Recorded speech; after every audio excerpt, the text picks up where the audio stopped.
Coming up on this week's episode of TechSNAP, it's a collection of some of Allan's favorite moments from TechSNAP past, plus the week's latest stories in a rockin' roundup. All that and much more on this week's episode of TechSNAP.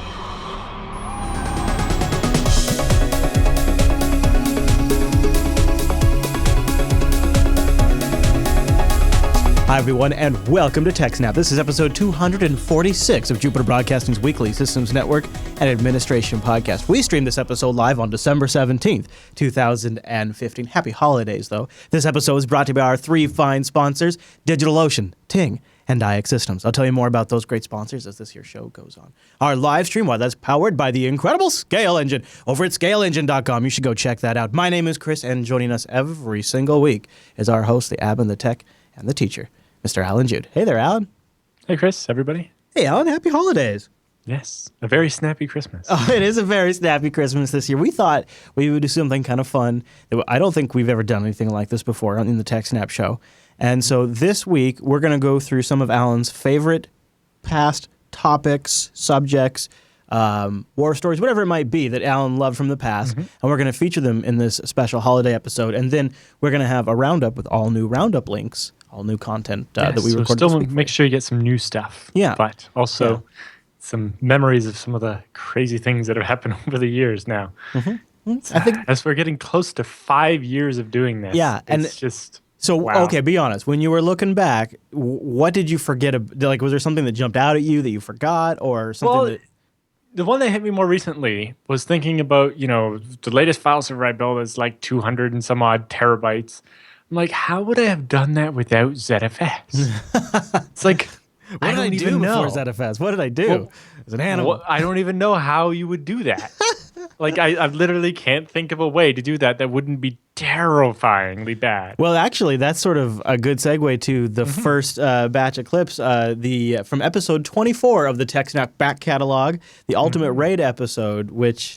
Yeah. Is this pre-ZFS? Yes, this is pre-ZFS, and... So that's the first thing is like, this is before I was a ZFS addict. That's, there's not that many episodes of that, it turns out. I didn't realize how few episodes there was before I turned into a ZFS addict. But in answer to like a small feedback question, so we had like a whole episode, and then in answer to this small feedback question, it's like, what RAID level should I use? I'm like, oh, okay, let me sit here and explain every RAID level and what it means. And what you would use it for, and what the advantages and disadvantages are. Of course, at that point, I didn't realize how terrible RAID was. Right. I mean, it was the best you could work with, you thought, at the time. It was all that there was. And it was like, oh, I kind of wish that I had a system complicated enough to need that. And it turns out as soon as I did, I found a better solution. Yeah. And then the clip that will follow that, just about 10 episodes after that. Well, even before that, the other thing that was cool, if you... it's not the clip, but if you want to go back and check out episode 24, on top of the fact that I'll be still wearing those headphones and so on. Oh, good. That won't be embarrassing. That episode also has the details of the Beast attack, one of the first of those against SSL that basically turned to be the beginning of the unending onslaught against SSL. It really was, wasn't it? All of these attacks, and it was kind of one of the first with a name. Like, even back then, nobody had the concept that calling it Beast as a clever acronym on the name of the paper would catch on to the point where, Heartbleed would be this whole thing and they're remarketing, and now everybody's got to have a logo and everything with their vulnerabilities. Yeah. It's just interesting how much of that started all the way back then and made a big difference as the years came across. So you'll see a little bit of Allan's journey in the next couple of clips we're going to play for you guys. But we thought, if you're going to build a home server, you probably want to protect your data. And we're going to talk about some ways to do that in Linux Action Show. But Allan, you're going to talk about good old-fashioned RAID. Yep. So lay it on us, sir. So basically what RAID is a set of technologies that let a bunch of independent disks act as if they're one logical disk. Redundant array of independent disks? Yeah. There you go. And so in the first type of RAID, RAID 0, which is called striping, you basically have two or more disks, and then as you are writing the data to them, you break the data up into blocks, usually about 64 or 128 kilobytes. And the first block goes to the first disk, and the second block goes to the second disk, and then back to the first and second. Or depending how many disks you have, it just gets spread out. So that means if you write, say, 10 megabytes of data, it's getting written half to one drive and half to the other drive. So that means both drives are writing at the same time, meaning that you can write that data down twice as fast. Mm-hmm. And So then how the do more they? disks, So if you're writing it to two different drives, how does it recover if one of those drives fails? it doesn't. That's the problem with RAID 0. So you get extra performance because you have more disks reading and writing the data. But And you know what? To be honest with you, I do RAID 0 on my gaming machines. Really, and now I just go SSDs. But for just like like I want the zones to load fast and stuff, you could notice a difference if you RAID 0, just even in a desktop. Yeah, and and the other advantage with RAID 0 is there's no loss of storage space. Right. However many disks you have, you get that number of disks, n, times the smallest of those disks. So if they're all the same size, you get the full capacity of all your drives. So yeah, while you're reading and writing, you have multiple physical disks doing the work, and so it happens faster. And and you really see it because if you can read from two drives at once, oh boy. Yeah.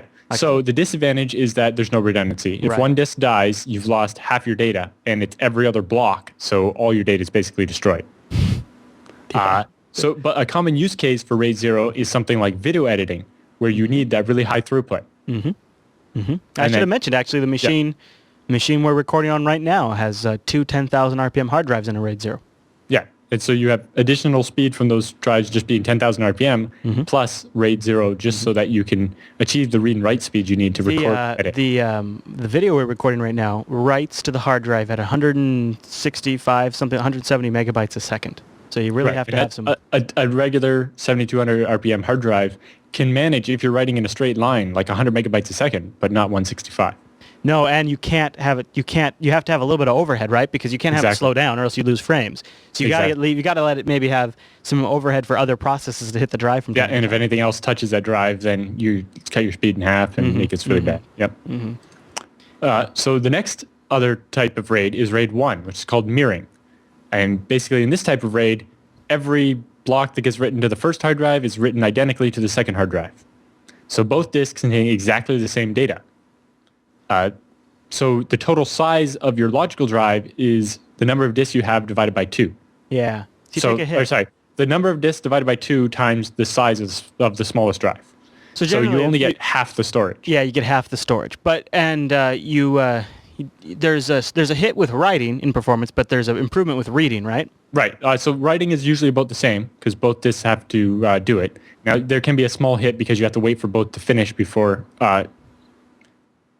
you can continue. True. But yes, when you're reading back, you get double the read performance because you can have two heads working. One point to mention, you mentioned how you sometimes have to wait as it writes before you can continue. This is where sometimes desktop level RAID controllers will go wrong. And they're just not, sometimes they're actually just kind of software-based RAID controllers, and they actually use your CPU to do some of the math for RAID, and they will slow down on the writes here in particular for this kind of stuff. Yep. So if you've noticed after you've implemented RAID that it just takes forever to copy files around and stuff like that, it could be that you don't have a very good RAID controller. Yep. All right, so that's RAID 1, and that's, honestly, RAID 1 is like a real solid solution if you've got two hard drives in a server and you just want to have redundancy for one of them to fail, right? Yeah, and so when one of the two disks does fail, the other contains exactly the same data, so all you do is pull out the dead drive, pop in a fresh one, and through a process called resilvering, all the data from the good drive is copied to the bad drive, the new drive, and you're back to a healthy RAID array. Yeah. So yes, RAID 1 can improve your read performance because you have twice as many heads doing the work, but it's not going to help your write performance. It may have a small impact on it. Right. Usually does a little bit. The main disadvantage of RAID 1 is that you lose half your storage capacity. Because you have to have that in there for parity. You have to have that space for the parity. Well, it's not even parity. It's an exact duplicate. Yeah. Oh, right. Yeah, right. Yeah. We'll talk about parity in a minute. Right. And RAID 1 is typically used on systems that require really high fault tolerance. Right? You're not worried about how much storage you need or how many hard drives you need. You just need this server to be able to keep going when one of the drives dies. Right. Hold it together just long enough so you can get something in place. Importantly, the system is still usable while as long as one of the disks in the mirroring is still working, the system's still usable. I'll tell you. So if you set up, if it's a really important system, you could have 4 identical copies of everything, and if 3 of those disks die, as long as one's still working, it's still running. Right. Yeah, web servers, where you just have like a real basic page on there, and you don't want to look, you don't want to go down. That's a good example. Or domain controllers for a Windows network. You don't usually need a lot of disk I/O. You just need it to be up so people can log in the morning. RAID 1's a great solution. So that's why you want like double power supplies, double hard drives. Just remove that single point of failure. Okay. There are other types of RAID, like RAID 2, which currently is not used. Basically, the RAID 2 idea was it was a way to do the striping, but such that it was done at the bit level. So you would have a number of drives where the heads be working perfectly in tandem, and you'd be like, treat it as if it was one big physical drive almost. Okay. Yeah. And so they would have the same addresses for the bits, but basically, because the controllers don't quite have that level of control over the disks, and because it has some other problems, it was only ever theoretical. So it's never actually been used. Mm-hmm. But if it did work as it was explained, it would have been really fast. So they kept the RAID 2 like designation assigned to it, but they just moved on. Because somebody came up with it, but nobody actually ever built it because of that makes sense. Physical problems. I remember hearing that a long time ago, and I'd always kind of just never really paid attention to the fact that we never use RAID 2. Yeah. And RAID 3 is similar to RAID 0, but instead of using those blocks, it does it for every byte. Now, the problem is that most drives are limited in the number of input-output operations they can do per second, or called IOPS. Mm-hmm. And so by doing it in such small chunks, instead of even like the 512-byte sectors of the hard drive, you're killing your performance. And more importantly, if you try to access more than one file at a time in a RAID 3 array, the performance just goes out the window. So RAID 3 is rarely ever seen anymore. Mm-hmm. Mm-hmm. I see a lot of RAID 5, though. Yeah. RAID 4 is basically identical to RAID 5, except for the parity information is always specifically on one disk. Oh, really? That seems like a single point of failure that would be kind of counterproductive. Like the whole point of RAID, well, no, right? because if you lose the parity disk, you can just recreate it. And I guess you could always have your parity disk be a RAID 1 disk somewhere, right? Yeah. We'll talk about nested RAID in a minute. Okay. I'm getting excited, Allan. Yep. RAID 5. Yeah. This is one of the most common ones. So it basically combines the idea of RAID 0, of your striping, with what's called parity. And so when you write your data, you break it up into as many chunks as you have hard drives minus one. So in this case, we have 4 disks. So your data is broken up into 3 chunks. Mm-hmm. And one of each of those chunks is written to each of the hard drives. And then the 4th drive gets basically what's called a parity block. And that is basically a checksum of the 3 values. So basically, it adds all 3 of those numbers together and then writes it down. So now if, say, disk 1 in this diagram were to die, you would then have A1, A3, and AP. Right. So if you took AP, subtract A1, and subtract A3, the number that's left would be A2. So you'd be able to figure out what was supposed to be on the missing disk. Mm-hmm. And that's so that neat. You could, the controller on the fly can figure that out. So even when that disk is broken and hasn't been replaced yet, the controller can figure out what was supposed to be there. But it'll be slower than having the actual disk. Yeah. And then so once you replace that broken disk and the resilvering process goes through and rewrites all the data that's supposed to be there, then you're back to your full performance. The other thing RAID 5 does is it staggers those parity bits. So the first pass, it's on disk number 4, but the next pass is on a different disk and a different disk. Oh, so that's them continue to chew on it, so that way they're not getting hit up. They're not hitting like bottlenecks on the I/O. Right. So it's not one disk that's always getting the parity. Right. So that that too. Where you're doing the parity calculation is spread out. Okay. So that you have more even performance. Mm-hmm. Mm-hmm. Because and that was why RAID 4 isn't used. Because in RAID 4 you put all the parity information on one disk. So that one disk is always going to take longer because it has more complicated math to do. Instead of just writing the data down, it has to calculate this chum and do it all and then write it down. Right. And the problem with that is if you're writing a lot of data at once, you don't want that drive to get behind. So by spreading it out, So by spreading it out like RAID 5 does, you get better performance. Yeah, absolutely. The other advantage with RAID 5 is your total size of your logical disk is however many disks you have minus 1 times the size of the smallest one. So you lose 1 disk to parity. Yes. Unlike mirroring, where you would lose half the disks. Mm-hmm. Mm-hmm. So you get the fault tolerance you would get from mirroring, the ability to lose 1 drive without the array being deleted. And so if you have 3 drives, you essentially get the storage capacity of 2 drives. And if you have 5, then you get 4, and so on. Right. It's easy math to kind of do in your head, so you know. All right. Well, if I want to have a terabyte of storage, I need to buy 3 500 gigabyte drives, or something like that. No. Yeah. Yes, that would work. And if you want 2 terabytes, then you need 5 500 gigabyte drives. Right. Yeah, and I was just working on a machine on Monday, I think, that has it's an Ecologics box. That I think it has 16 drives in it, and they're these SAS drives. They're like laptop hard drives, but they're built for servers. And it's just loaded full of them, and they're all in different types of RAID setups, and it's pretty intense.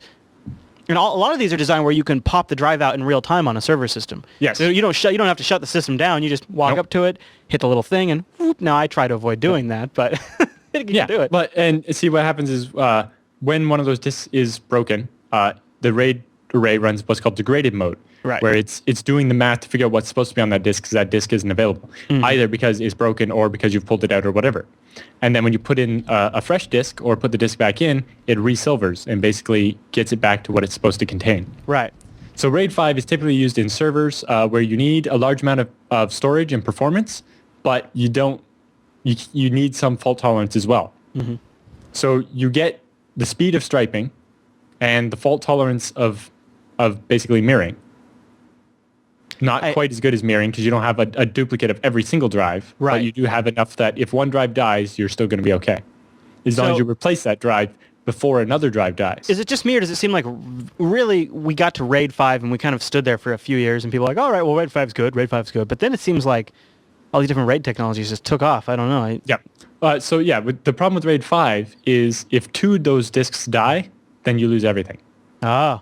So say disk 1 dies and even if you replace it in time and while it's resilvering and populating all the data on that disk, if then disk 2 dies, your entire array is gone. All your data is gone. Yes. So if you had a bad day and you lose 2 drives. Yeah. And if all your drives are identical, which is the typical configuration, there's a higher chance that if one of the disks dies, then one of its identical brothers is going to die too. Mm-hmm. Or very soon, anyway. Yeah. So that's where RAID 6 comes in. Oh, RAID 6. Okay. So what RAID 6 is just RAID 5, except for there are 2 copies of the parity. There we go. Now we're talking. So your usable size, your logical disk, is the number of disks minus 2 times the size of the smallest one. Right, because you have to accommodate for losing 2 drives. So in this case, they have 5 disks, and you get the storage capacity of 3. Wow, huh? How about that? Does that blow your mind? Think about that. And these drives are not cheap generally either. No. Although if you're using fancy RAID to get more performance, you sometimes can get away with cheaper disks. But usually if you need it, you're not. You're doing the most expensive disk with this technology to make it even faster. Yeah. So with RAID 6, again, it's the same as RAID 5, except you have 2 parities, and they're spread around, again, on purpose. And so this way, even if disk 1 dies, and while you're replacing it, disk 3 dies as well, you can still figure out what was on both of those disks and get them back up and working. The chat room's asking how long it usually takes to resilver a hard drive, but that really depends on the size. That depends on the size of the disk and how busy the RAID array is and how good the controller is. Yeah. But if you're reading and writing to the array a lot while it's trying to do it, the disks that contain the bits it needs to calculate the parity take longer. So if the system's offline, then it's usually fairly quick because you're just basically filling up the hard drive. Some of a lot of these RAID controllers have like RAM on them, like actual RAM on them that they will cache to first to try to speed things up. A typical controller has 256 or 512 megabytes of really fast DDR3 RAM on the controller to buffer stuff and to basically to supplement the usually 32 megabyte buffer on the hard drives. And then also a lot of times they'll have a battery backup. Yeah. So that way, if the server loses power, they can finish writing and they have enough time. They can keep the data alive long enough to finish writing it to the disks. Yeah. I love it. It's cool. So I'm sorry, I didn't mean to interrupt RAID 6. Yeah. So in RAID 6, if any 2 disks die, you're still okay. If a third one dies, then you're out of luck. But then you've lost more than half your disks already. So you're going to be in trouble anyway. You probably just had an earthquake. Maybe a tsunami came in and destroyed all your data. Yeah. And so RAID 6 is typically used in servers where you need, lots of storage and lots of performance, but you also need that critical fault tolerance. Right. Absolutely. And RAID 6 also requires rather expensive hardware controllers. Most onboard controllers can't do RAID 5 because that parity calculation is a lot of work. And like you said, that's up to your CPU if it's an onboard controller. And so RAID 6 is usually just right out unless you have an expensive controller card. Right. Yeah, one that you probably get with a whole And server setup. because you're losing 2 disks, usually it only happens when you have a lot of disks, right? There's not much sense to use RAID 6 if you only have 4 hard drives. Right. Because then you'd be better just doing mirroring, right? So you'd have, because you would get the same capacity and less work. Yeah. So if we're not going to do RAID 6, what's after RAID 6? Because I thought it stopped at 5, Alan. How's this work?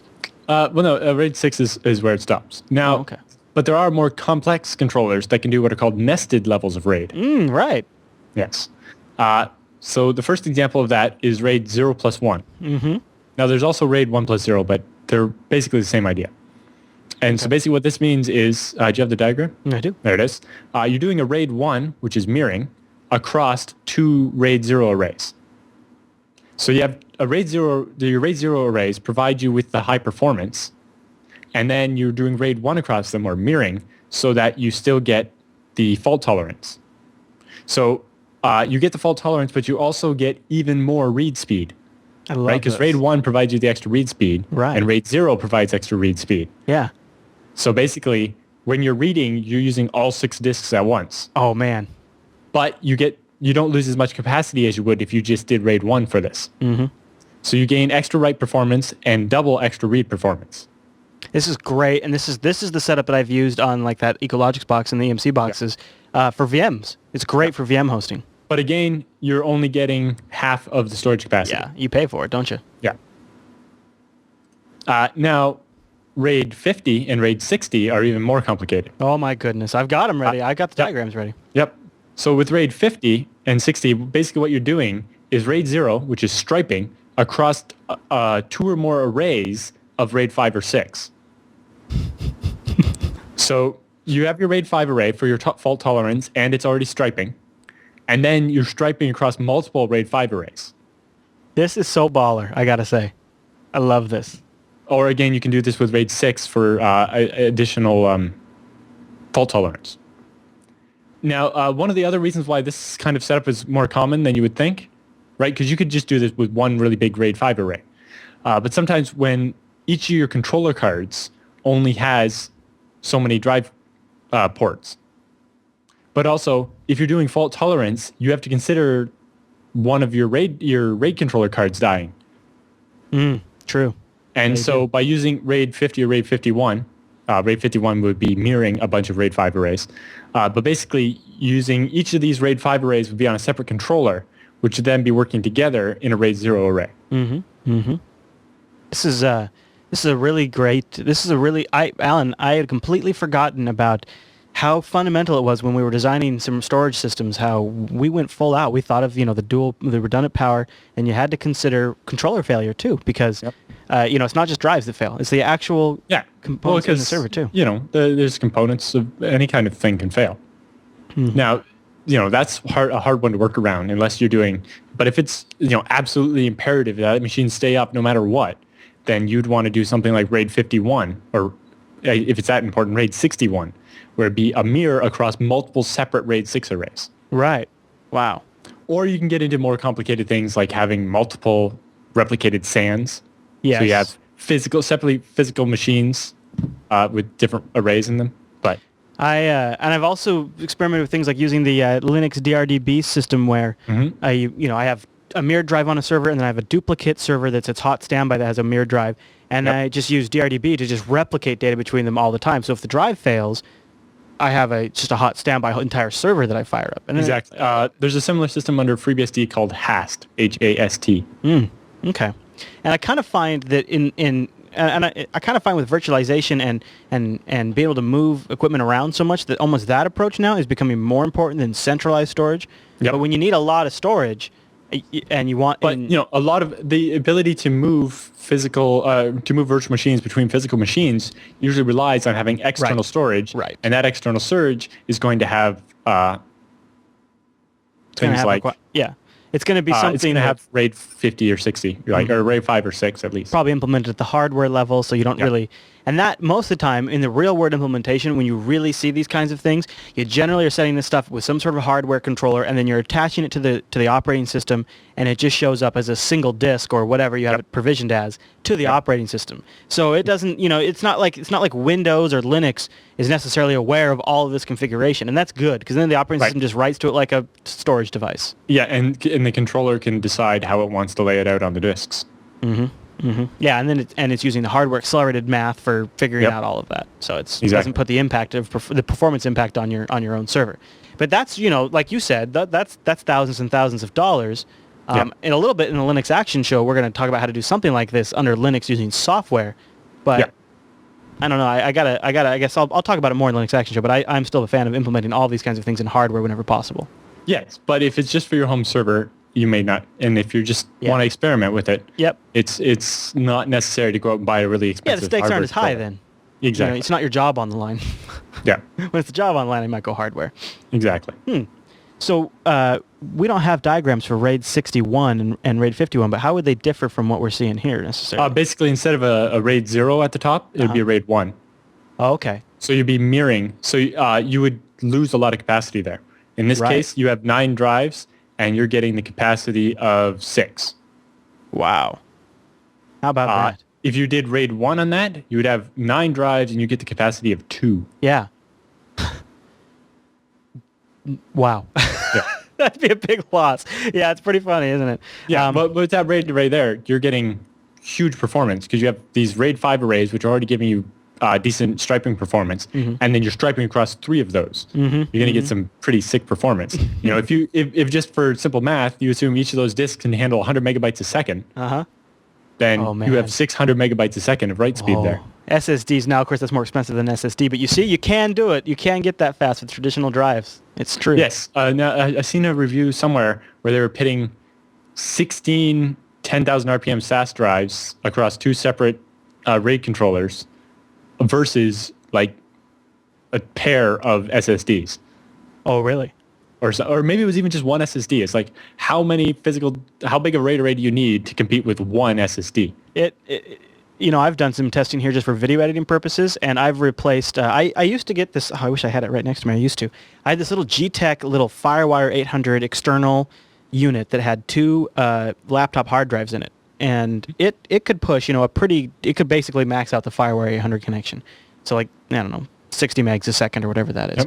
Yep. And replacing those units with 2 little drives in there with a total terabyte of storage, replacing that with one SSD is, it's a phenomenal speed difference. Even though SSD is not great at just streaming a single file, it's more good at random access. It's still for video editing purposes. So I've got to imagine soon for server purposes, for maybe for databases and things like that, it could be huge. And when we talk about ZFS, we can talk a bit about having a hybrid system where you have a bunch of your physical disks or your regular spinning disks for storage, but then with a ZIL and a ZFS intent log that's on a SSD. So as the data comes in to be written, it gets buffered to the SSD and then written in a more streamlined fashion to the spinning disks. A sort of modern day version of what we were just saying those controller cards have RAM on them for. Yes. Right? Yeah, except for, with other purposes too. With more capacity. Yeah. Instead of 512 megabytes of RAM, you're talking like a 32 gig or a 128 gig And SSD. really, the complete transaction log is more valuable to have, too. So, that's a pretty good system. Any other thoughts on RAID? No, I think that's about all we can cover this week. So the second clip we had is the build of my first ZFS server. All right? Now, this is 10 episodes after the Ultimate RAID episode. Yeah. So that's like 3 months later. Give me a break. No, I know. I'm just, But yeah, so Scale Engine is growing, and it's at this point I don't think we're actually doing video yet. Or videos were stored on the actual video servers, not in our central storage yet, something like that. So we're building our first server, and we're like, we need lots of space. So we build a 16 terabyte SAS array, which is 8 2 terabyte drives, and in RAID Z2, so we get 12 terabytes of usable space. But back then, I did 2 separate 2 terabyte SATA drives that would mirror with UFS for the operating system, because I didn't trust booting off ZFS yet. It was still a relatively new feature in FreeBSD. Right. And yeah.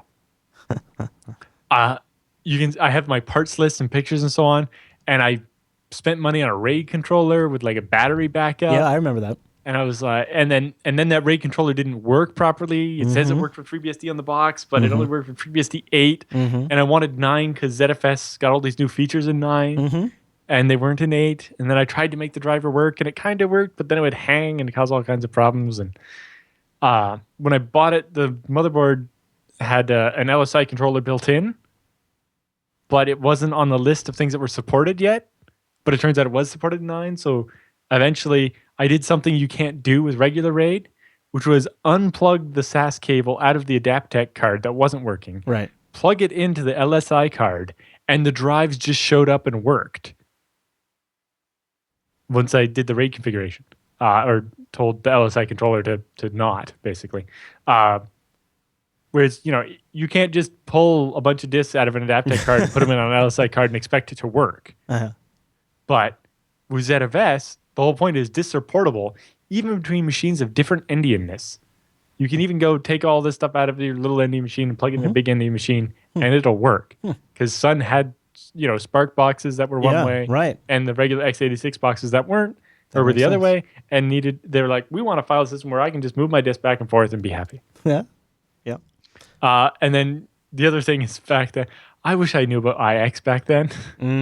The amount of hassle I went through to build that, to order the parts from Newegg, get them imported into Canada, and then they would only ship it to my business partner's address, not my address, because that was the one on our corporate credit card. Oh yeah, and sure, all of course. this, and then things not working and not knowing what I was doing. It's like, I wish somebody told me about IX back then. There you go. But luckily I know about them now, and that's where I buy all the servers now, and it's so much easier. I'll never go back to doing it the other way. So just bear all of that in mind when you watch these next couple of episodes. We've been talking about this for the last few episodes. Alan's building this massive storage box for Scale Engine. Alan, what was the total storage you have on this thing now?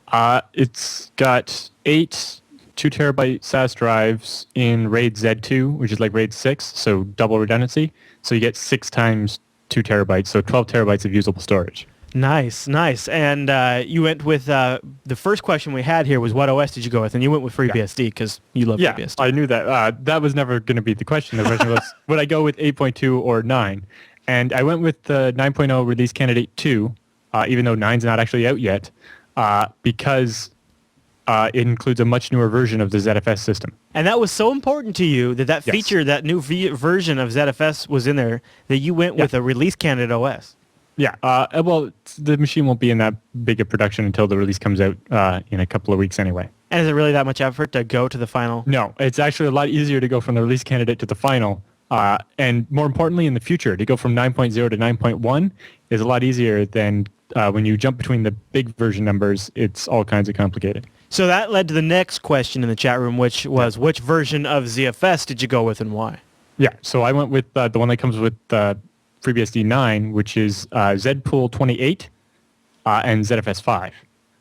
And so ZPool 21 is when they introduced deduplication. And then since then, there have been a bunch of other features. And basically, if I went with 8.2, I only got ZPool 15, which is significantly older. And that deduplication feature, you're hoping, as customers start loading files on there and things like that, will sort of save you bandwidth. Right? Or 100 copies of WordPress. Then, exactly, right? Yeah, because if everybody has 10, if you have 10 customers that have the exact same version of WordPress, would it just use one version of their file until they altered it? That's pretty sweet. Okay, so what kind of throughput are you getting on this thing? Yeah, that was a big question. So when I did sequential read and write, I get over 600 megabytes per second.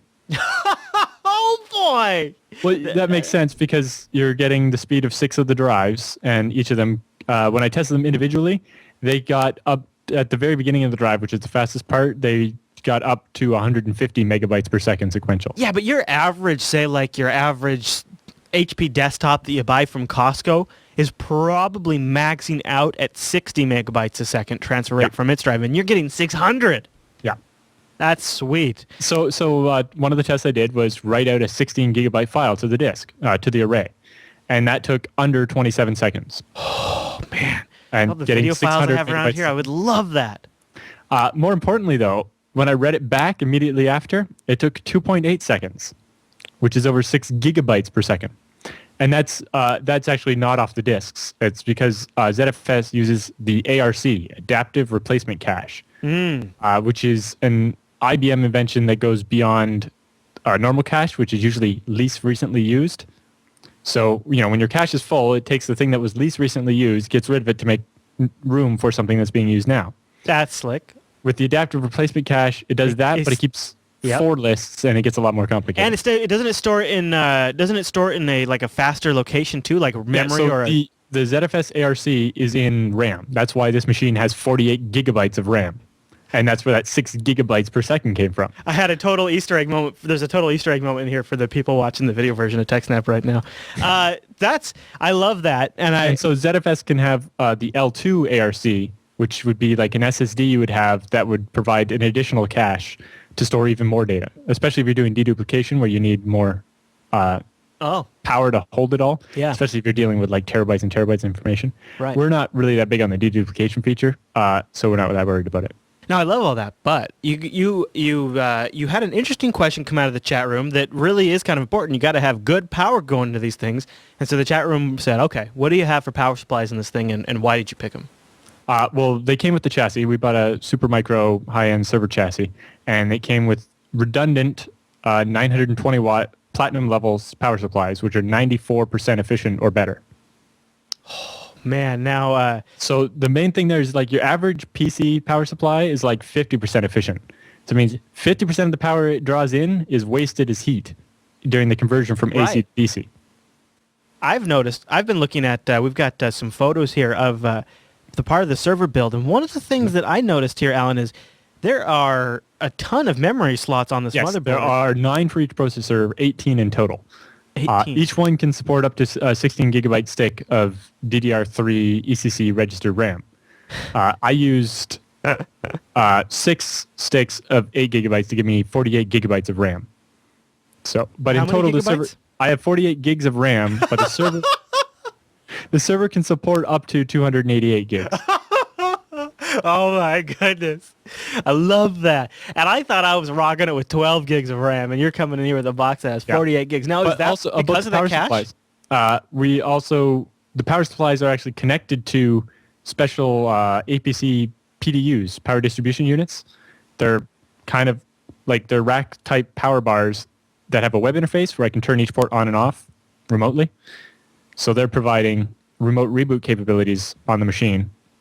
Now, the ZFS machine doesn't need that because it has IPMI, independent machine management.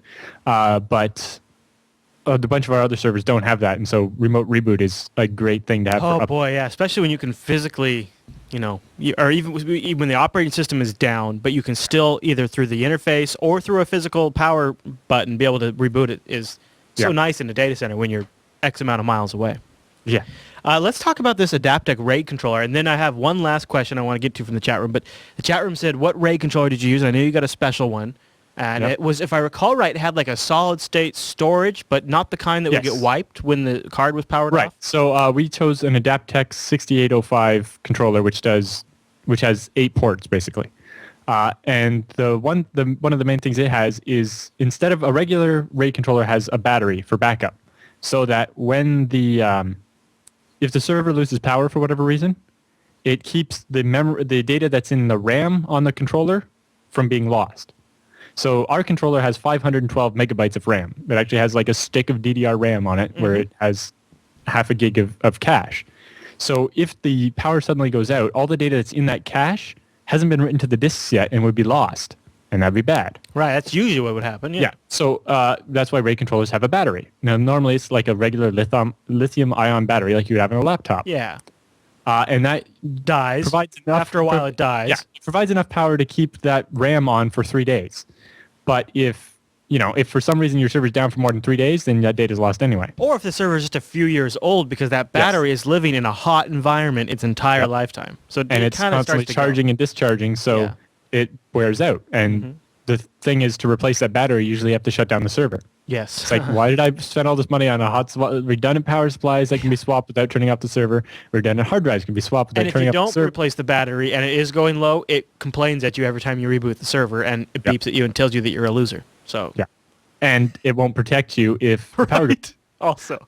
So the problem there is it causes you maintenance headaches. So Adaptec has this new one. It's called the Zero Maintenance Module. And what it is it's a super capacitor and 4 gigabytes of NAND flash.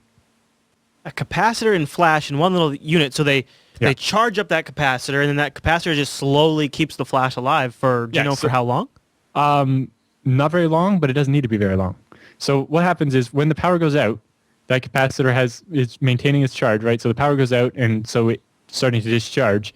And what happens is that 512 megabytes of data that was in the buffer on the RAM is written to the 4 gigabytes of flash in the module in a couple of seconds, because it's only half a gigabyte, and flash is really fast, right? Because it's solid state and it's sequential. So writes it down, and then it can power off, and it can stay off forever. And when you power it back up, it can read in the data off the flash and write it out to the hard drive safely. That's pretty slick. I like that. I think my next server build, when I put a RAID control in there, I've got to go something like that. Now, you paid extra for that feature, right? Yeah. So the card doesn't come with that, and then it's like an extra $190 for the that piece. There's a little circuit board connected by a cable to that black module there, and that circuit board kind of clips into the RAID card. Yeah. Now, one more question we had, or well, go ahead. There's a little bit more on this one. When we were picking out the RAID cards, we kind of had a choice of a couple different ones, and chose the Adaptec one because it had FreeBSD drivers. Oh, sure, yeah, of course. And that's an important feature for us, especially since your server runs FreeBSD. Yeah. Now, it turns out this card isn't supported by the built-in FreeBSD driver because it's slightly newer. Almost all the older ones are. But they do provide the driver on the disk, a FreeBSD driver that does work for the card. And they provide it pre-compiled and ready to go for version 6, 7, and 8 in i386 and AMD 64. But not 9, because 9's not out yet. 9, right. Yeah, 9's not out yet, so they don't have a Luckily, they also include the source code for the driver. Oh, cool. And a little bit of hackery by myself, because they don't actually provide, they give you the source code, but they don't provide a make file or anything. Sure. But I was managed to compile it as a kernel module loaded into my kernel. Dude, that's hardcore. That is hardcore. That's the frosting on top of the hardcore. It would have been fairly trivial to do, but the built-in Adaptec driver is compiled into the kernel, not a module. So the names conflicted. So I had to a little sed magic on the all the source files to rename the driver with an extra letter after it so that it wouldn't conflict. No, it wouldn't conflict. Yeah. Yeah. So instead of a regular ACC driver, we have ACCS for scale engine. Nice. All right. So the last question in the chat room that I caught so far was, after doing this. Now, of course, this would be a smaller scale thing, but would you recommend people launch out and build their own file servers, maybe especially for home, or do you think after all this was said and done, would you say it was probably better to just buy something prepackaged and save yourself the time of assembly? Well, I was kind of middle ground here because I bought a bare bones server. So the Supermicro chassis came with the hot swappable drives in it with the trays. The trays were empty, but they didn't have the drives in them yet. But and they were all pre-cabled into the motherboard's RAID nice. Controller. So it was all pre-cabled very nicely, actually, into the motherboard's RAID driver, except for that RAID controller didn't work with FreeBSD. Of course, it actually turns out that it does work with 9. The one built into the motherboard does work with 9? Yeah, but it doesn't with 8, and so... But anyway. So it was all pre-cabled and ready to go. So basically, while I built it myself, I didn't really have to do anything. I dropped the CPUs in, screwed on the heat sinks that came with the case, because server processors don't come with a heat sink like a desktop processor does, and B, you need a special one to fit in a small case, right? Because it's rack mountable, right? And then stick in some RAM, stick in the hard drives, and it was good to go. I had to do a bit of recabling for all the SATA cables because they're a ridiculous amount. Well, no, because I was using an external RAID controller instead of the one built into the motherboard. And Supermicro, when they built the chassis, they custom cut every SATA cable exactly the length for airflow reasons, right? So there was no excess cable anywhere. Mm-hmm. And so it wouldn't reach the extra 4 inches to the... You got to give them credit for good intention there, but in the actual practical use, it didn't work out. Well, no, but I just pulled their cable out and put in the ones I bought. Yeah. It was not a big deal. That's nice when they pre-plumb it like that for you. Yes, so basically it was all ready to go. So it was almost as if I had bought it from a Dell, except for if I bought a Dell or whatever, the hard drives would have been already installed too. And it would have charged me a lot more money for the RAM. Yeah. The other nice thing was I know this chassis, almost everything is hot swappable, including the fans. Do you have that picture of the I fans? love that. Yeah, here, I'll dig for that because I do have that here. So the fans are in those little plastic modules, and they got tabs you pull on, and it comes out, and so it's got the power connector and the RPM monitor and everything for the fans. And there's 4 fans, and you can just pull them out. I love that. And replace them when they die. This is more common, right, on like HP and Dell and IBM servers, but not so common on the build-it-yourself bare-bones system. So this is nice seeing them add this feature. So this is Supermicro is kind of providing that middle ground. It lets you build it yourself, but you get all the pro features. Yeah.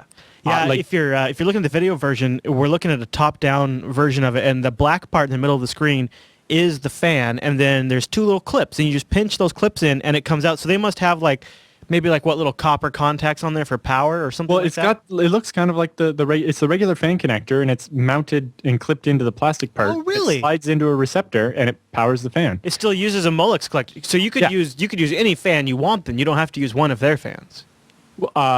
Pretty much, yeah. It's not the Molex connector. It's the motherboard header type connector that includes the RPM rating. Right. And each of those fans by default spins on balance mode. They run at 4,000 RPM until the temperature gets too high, and then they go higher. Yeah. I'm on performance mode, so mine are doing 5,000 RPM. But when the machine's first booting up, before the motherboard is fully initialized, sounds like a jet. Yeah, because it hasn't had a chance to read the temperature sensors yet. The fans literally, at 5,000 RPM, they're screaming. Yeah. So when they boot up to I don't know how high they go, but really much faster than that, it's like, my God, that's noisy. Probably 8,000 RPM or something nuts. Yeah, exactly. Yeah, boy, that sounds fun though, Allan. Man, and it has you want to build one. The backplane so the hot swappable drives connect to a backplane that has separate power connectors and side channel connectors that let you can have all the lights and everything. And yeah, it's all very fancy. Now, so it sounds like your needs were kind of specialized. Yeah. So but if you go this bare bones route, then you're kind of getting the best of both worlds. So you're kind of recommending maybe look into that. And Supermicro was the vendor you went with for the chassis, and that came with the motherboard too. Yeah, so they sell just chassis and just motherboards, but I bought the bare bones kit, which is the motherboard fitted with the chassis, and the power supplies. You just bring your own. You bring your own memory and processor and anything else. Yeah, basically. There you go. Before we go any further, I want to thank DigitalOcean for sponsoring this episode of the TechSNAP program. Go over to DigitalOcean.com and use our promo code of absolute power and network domination, SNAPOcean. It'll give you a $10 credit, and that's going to become extremely relevant in mere moments. Let me tell you first about DigitalOcean. They're a simple cloud hosting provider dedicated to offering the most intuitive and easy way for you to spin up your own rig up in their infrastructure. All SSDs, Tier 1 data centers, 40 gigabit E connections to the hypervisors. I'm loving it. And you get started in less than 55 seconds. Their pricing plans start only $5 a month.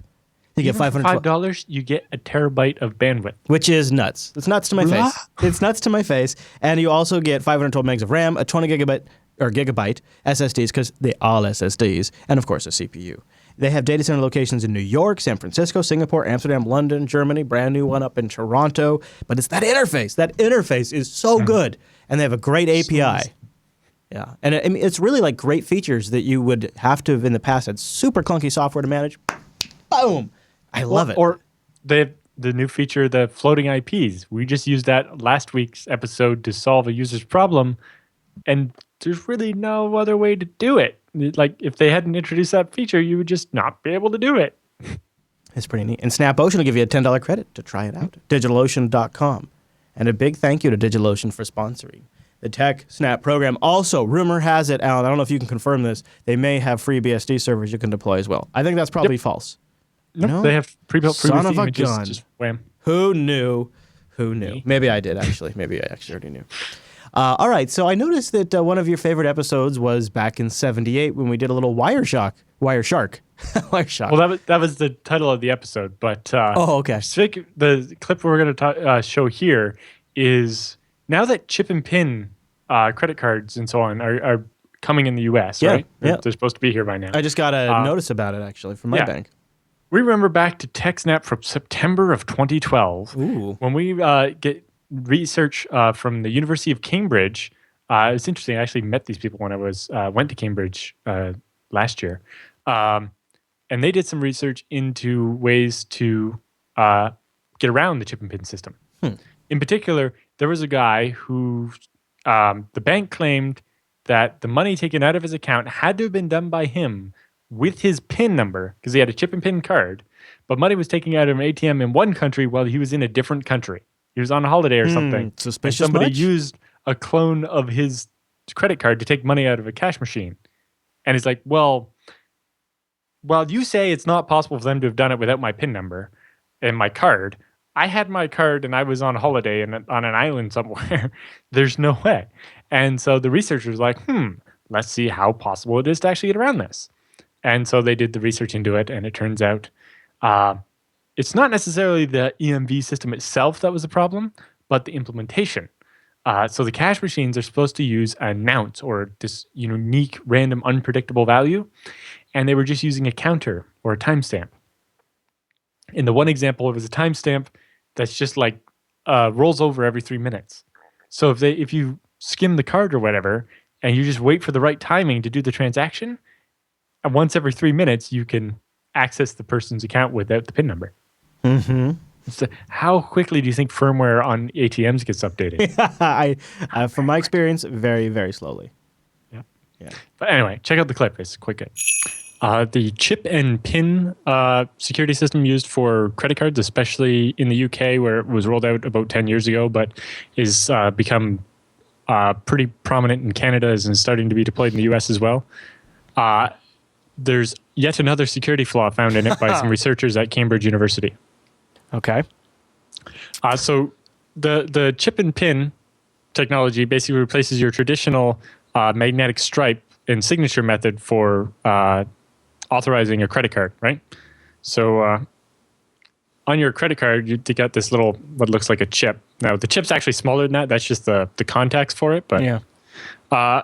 So basically, instead of swiping your card and then signing a little piece of paper to authorize the transaction, you stick your card in the machine, it interfaces with the chip, and you use a PIN number to authorize the transaction. More like a debit card was in Canada, although I think debit cards worked a little different in the States. Okay.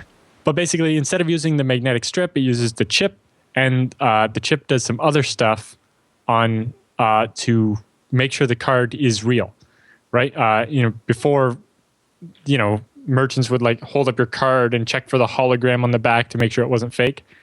In this case, the chip does some of the authentication so that the terminal can tell if this has been a clone, if this card's a clone or an original card, and so on. So the technology uses the chip embedded in the card to authenticate itself to the point of sales terminal or the ATM, and then also to handle the PIN, especially for low value transactions, rather than going all the way back to the bank to check the PIN number. The PIN number is checked by the chip and then just sends a success or fail type signal to the terminal. Gotcha.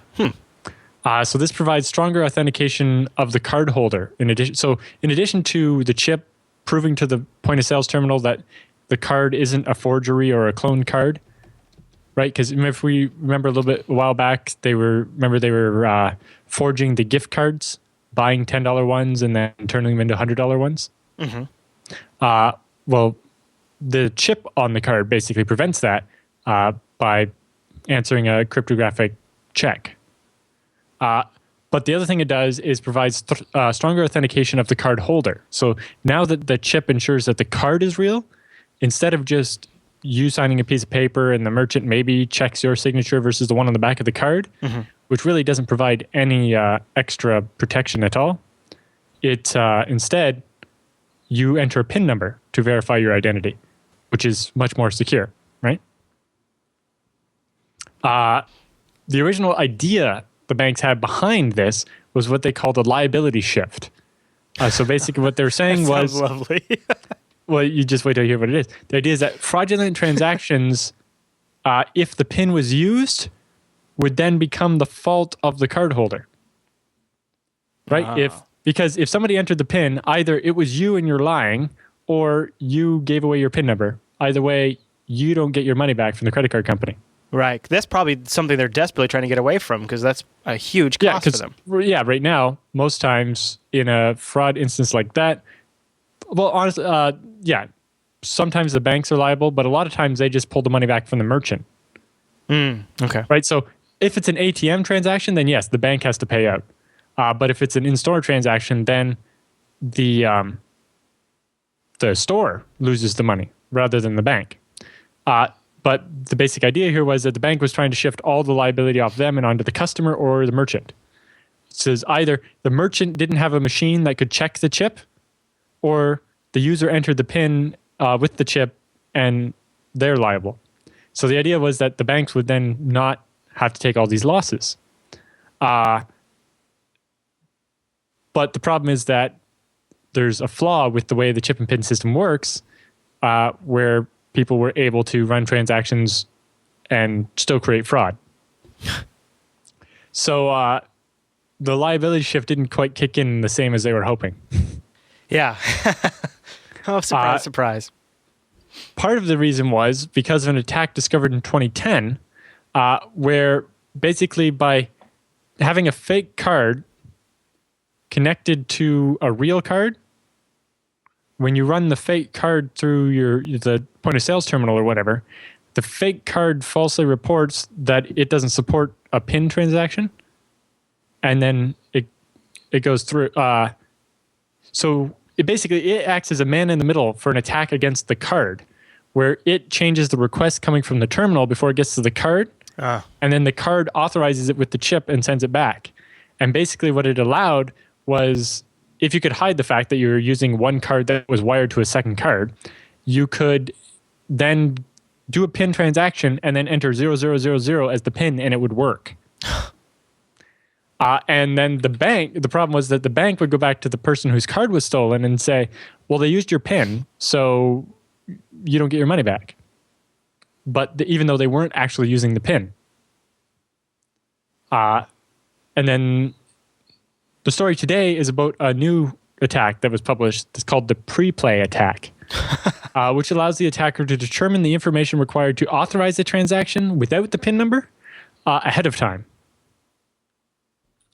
So basically, the authentication protocol that's used between the point of sales terminal and the chip on the card requires the point of sales terminal to generate a nonce, which is basically a single-use number, right? It's basically a random number. It doesn't have to be like cryptographically random. It can be just a regular pseudo-random number, but it's important that it's not predictable, mostly. But the general idea is that by including a random number in every transaction, and if someone tries to do what's called a replay attack, which is to basically send the already encrypted message a second time, right? So, you record someone legitimately going to an ATM or withdrawing $100. You record the transaction that goes to the bank for that. And then if you just replay it a second time, you could get a second $100. And then you just keep repeating that over and over again. The idea with the nonce is that you say, all right, we've already seen this number for this transaction. If we see it a second time, it's a duplicate. We don't want to allow that. But they're not globally unique. They just have to be unique for a reasonable period of time to prevent duplicates from happening. Right? So it doesn't have to be really strongly random. It just needs to be unpredictable. Random enough. Yeah. So in the documentation for the protocol, for the chip and PIN technology, it's documented as the unpredictable number.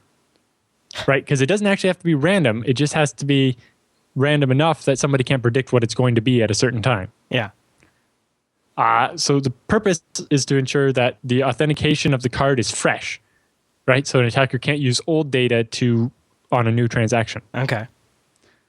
So the problem with the implementation is that many of the point of sales terminals don't actually generate a random or even pseudo-random number for the nonce, but just use like a timestamp or a counter. Surprise, surprise. Yeah. So, the protocol isn't necessarily bad. It's just the implementation. So this allows an attack. and in the logs at your bank, it appears as if your card has been cloned, even though it's supposed to be impossible to clone a card if it has a chip. Right. So the researchers discovered this vulnerability while investigating the case of a specific customer of HSBC, which is a large international bank, who was refused a refund from his bank, who stated that he must have entered his PIN number at the ATM where the cash was withdrawn, even though that was in a different place than he was. Right. So they refused to give him his money back when he was defrauded, claiming because he used his PIN number or because they used his PIN number, that he must have been in on the scheme and it was trying to defraud the bank. You know, Allan, this is a problem when you have like all these technologies being deployed, and you can tell it could be just, it might not just be like, you know, evil bank being evil. It might just be that the people sitting in the support positions just are so unaware of how any of this works, so that when they're not equipped to you know, identify the issue and then bring it up the chain to somebody who could actually fix this problem or analyze and look into this issue. They're just there are part of the issue is that even if there was a fix to this problem right now, it would require replacing a lot of the ATM machines and the point of sales terminals. Right. And the point of sales terminals are mostly owned by the merchants, the stores, and the stores don't want to undertake the cost of replacing all their machines. You know, and part of the problem is that they may be buying the cheapest machines they can get. I'm sure they are. And that might be why some of the implementations, like some are better than others, and it seems the weak ones are very common. And they want to keep getting, you know, the return on investment on those machines for as long as they possibly can. And exactly. I just think it's funny because honestly, that's the main reason why the chip system isn't more widely deployed in the U.S. Is that merchants and banks didn't want to do it. I've seen you know, to force it in the UK, what they did was they said, all right, after this date, if your machine doesn't support chips, then any fraud is on you because you didn't upgrade your machine. Is this like the chip that I have like on my American Express? It's like this little, is it the same kind of thing? Or is that? It's like this, right? Yeah. It looks like, exactly like that. Yeah. Okay. Yeah. Yeah, so it's that. So they're starting to be deployed, but they basically weren't widely adopted for quite a while. But anyway, so at the behest of the researchers at Cambridge that were contacted by this guy who was basically scammed by his bank, they asked him to demand from the bank the logs of the transactions in question here. Right? And so they sent that data, which I have in the show notes, a little sample of it here, and it shows the date, the time of the transaction, and the supposedly unpredictable number, which the first thing you'll notice is that the first 4 digits of this hex unpredictable number are the same. That's not so unpredictable. Yeah. So the researchers apparently did some other analysis with it, and I think they had some more data. The full paper is linked in here, and there's a lot of detail in it. Yeah. But they determined that, in fact, the first 17 bits of the 32-bit nonce were a fixed value. It's not clear whether it's fixed to each individual ATM or each brand of ATM or what, but the number was, you know, so instead of having a 32-bit random number, which is up to 4 billion possibilities, it was only a 15-bit number. Which, if I remember correctly, is only 32,768 possibilities. I just did that in my head. Did you see that? Did you really? Was that on the fly math? Are you not joshing me? I just happen to have memorized all the powers of 2. Allan, it's not actually math in my head. You're so math capable. You're so math savvy. It's unbelievable. So That's anyway, why they found that the time stuff. Right, the 15-bit counter the 15 bits that make up the rest of the random number are basically just a counter that is incremented every few milliseconds and rolls over about every 3 minutes.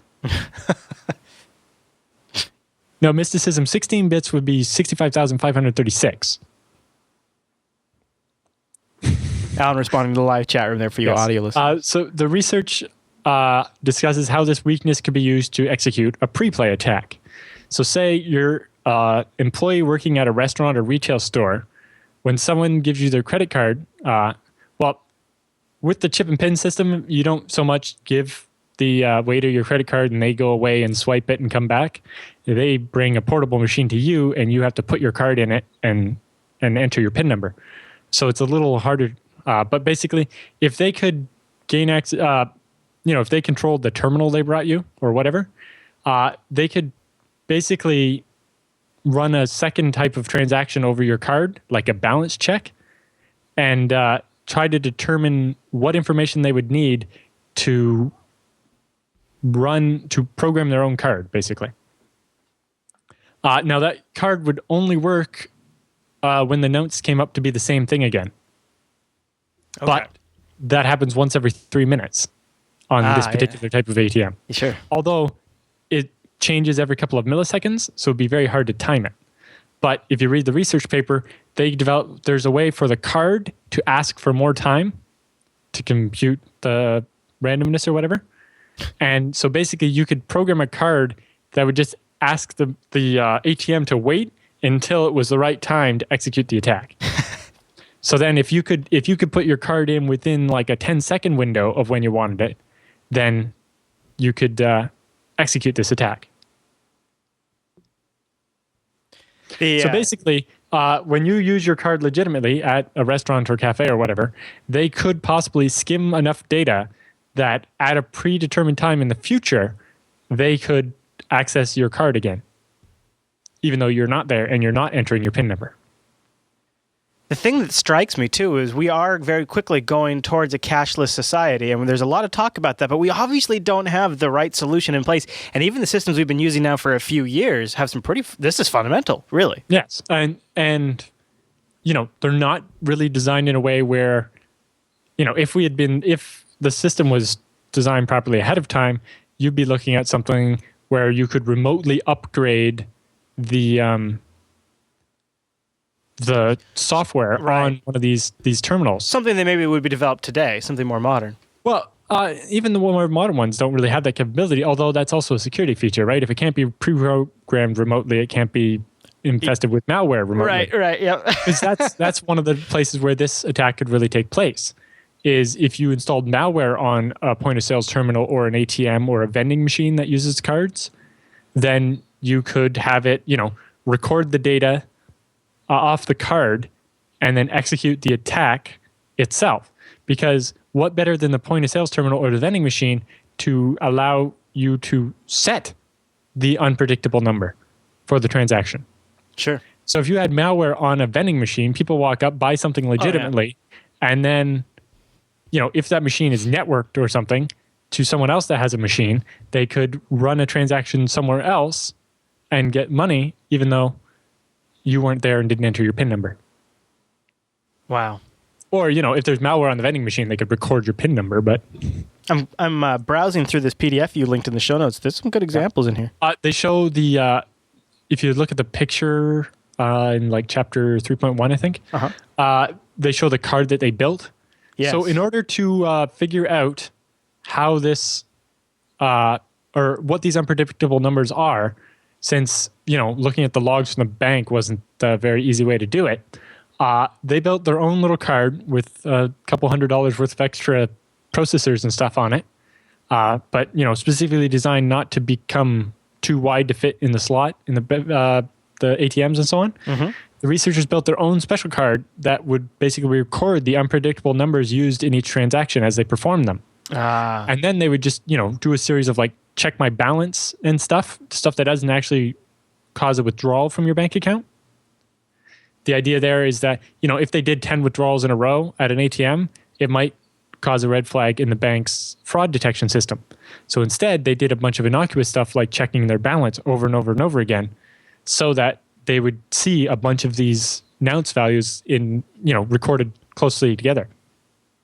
In this PDF, they have pictures of them at the ATMs and stuff. Could you imagine their adrenaline? Well, they also, to make it easier, they went on eBay and bought a couple of ATMs so that they could tear them apart and see what was inside. Smart. Okay. One of them they found it was running OS 2. Yeah, that doesn't surprise me at all. And I've seen pictures of ones running like Windows 95 with the blue screen of death up and so on. Mm-hmm. And they found that a lot of them just used the RAND function built into C which is known not to be, cryptographically random at all. That, or of is course, actually predictable. That makes a lot of sense. That's what they would use. But, they've also found that sometimes the older ATMs are actually better. Really? Yes, because instead of a general type purpose computer with, just some code on it, they relied on like a hardware DES chip to do the random numbers. Ah. Right? Whereas now it's mostly just a bunch of software running on any type of simple embedded computer. General purpose processors are fast enough these days. We don't need a dedicated chip. Right. Well, or they're small enough and low power enough. Whereas back then, they had no problem. They had purpose-built hardware to do the randomness and so on. Mm-hmm. But they found that some of the newer ones are just, using time and RAND from C and are obviously, therefore, not unpredictable. Wow. I think they found, like, one of the machines, the random numbers kind of started to repeat every time they rebooted the machine. Right? Because the random number generator wasn't being properly seeded. And so, in that type of attack, if you could attack the ATM right after it was refilled on a schedule, so when it was first booted up, you could predict what the nounces might be at that time. Yeah, or what if it's like they have some shots here of these portable ATMs, and these ones you can actually just yank the power cord out of the wall. Yep. Yeah, those are the more point of sales type ones. Yeah, like at the gas stations. And there's little like wireless ones, like handheld ones. Yeah. With like cell phone style internet, like if I order a pizza, they can bring the terminal. I can pay with my credit card or debit card at the door. Yeah. And so it'd be fairly easy for my pizza delivery guy to replace the regular terminal with one he built. Oh yes. That does some nefarious things. This is a booming opportunity for the delivery guy. Yeah. I like it. I mean, not in the sense that I like it, but in the sense that, everybody needs an opportunity. There's a paper here and a blog post from one of the authors of the paper that goes into a bunch of detail, and it's quite fascinating to read. But it does kind of show you that while the system was designed fairly well, although there are some problems, it's more that the implementation was wrong, but also the assurance testing. Right, basically before a vendor that makes one of these machines can sell it with like a Visa logo on it, it has to undergo testing. Okay. Except for the test is run 4 transactions one after the other and make sure that you don't get the same random nounce each time. Well, if the number you're checking is only 4, you're not going to get that anyway. But the other problem was technically because of the birthday paradox, you're more likely to get 2 numbers the same in a short run like that from a random number than from a counter or a timer.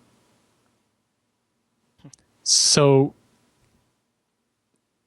it kind of begs the question, was it the testing that caused this to work out wrong? So better testing might have failed some of these devices for not being random enough, and a better definition in the specification could have caused people to not think that they shouldn't use a random number because of the chances of 2 of them being identical near each other. Mm-hmm. Well, Alan, I know now. I see why that is a massive story. I see why you wanted to cover that for a while. Yes, but the PDF file is really long, and I hadn't had time to read it. It's got graphs. It's got hardware porn in there. I mean, it's a good PDF. As far as PDFs it's got like printouts from like 5 or 6 different ATMs, what their nounces look like. Yeah, it got Tetris running on one point of sales device. They got pictures of that. Did you see that in there? Towards the end of the document, they got shots of the thing playing Tetris. I showed a quick shot of it on the video stream here, but yeah, I thought that was pretty funny. Now we're going to jump ahead for the next clip. It's episode 128, and surprise, surprise, it's something from Mr. Krebs. What is it, Alan? Yes. So Krebs covers how crooks would register for a Social Security account on the government's website before you did. So, typical Social Security fraud is somehow convincing senior people to trick them into having the money deposited in your account instead, or redirecting their checks or stealing a check or whatever. Well, it turns out, so the government was like, oh, we'll make this website so people can do stuff without having to go to an office, right? And that'll make it easier for us and easier for people. But it turns out if you hadn't registered on the website, someone with enough information could go and pretend to be you and register and then change what bank account the government deposited the money into. I remember Be this, theirs yeah. instead of yours.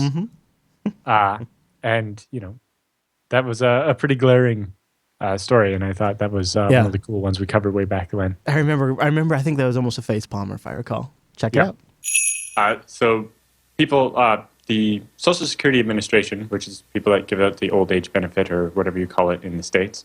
Do you guys actually call it old age benefit up in Canada? Yes.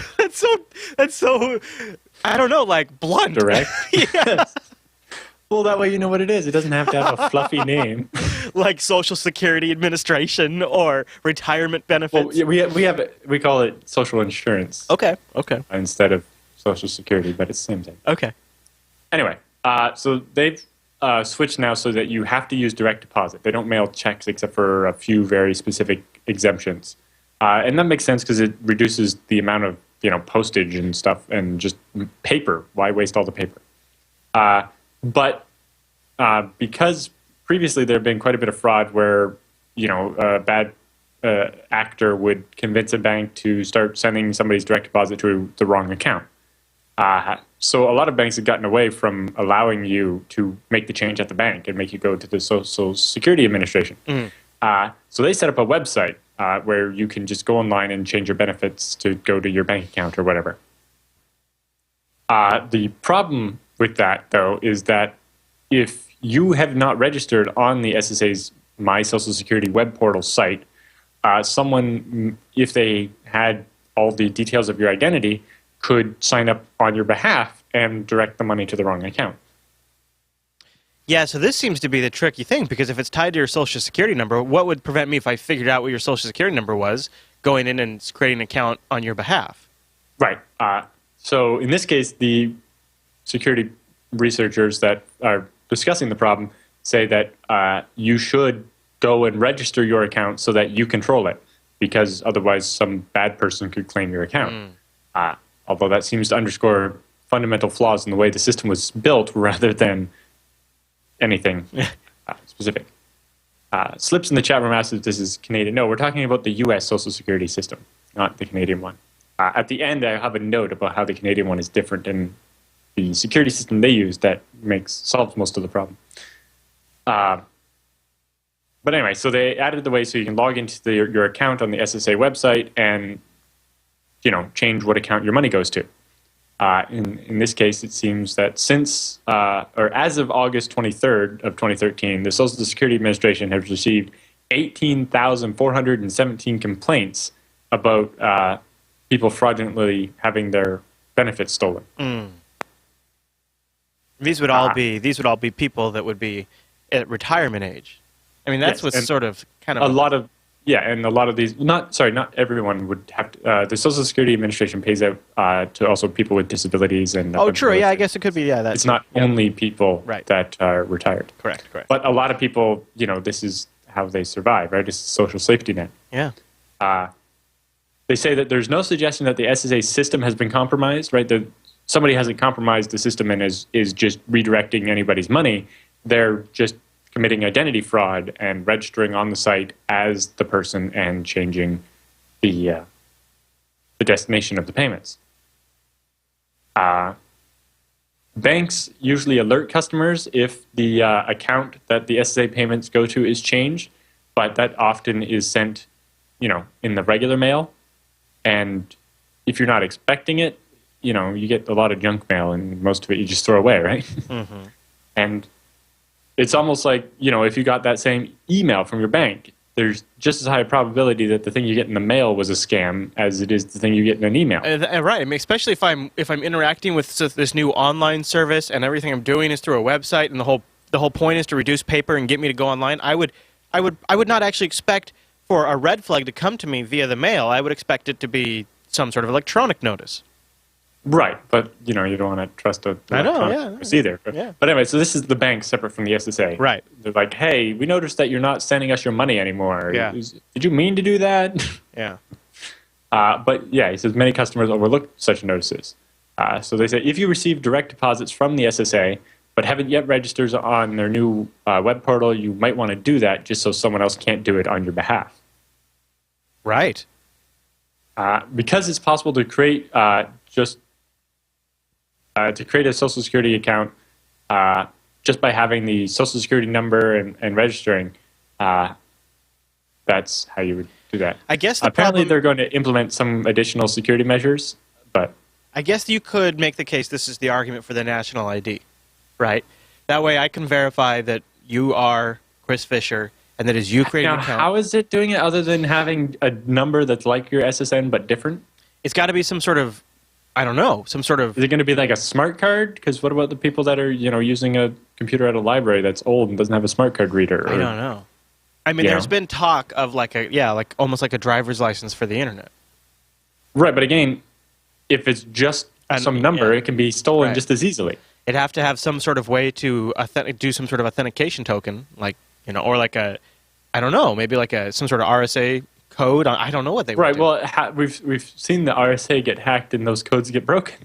Right, on anything at that scale would be a huge target.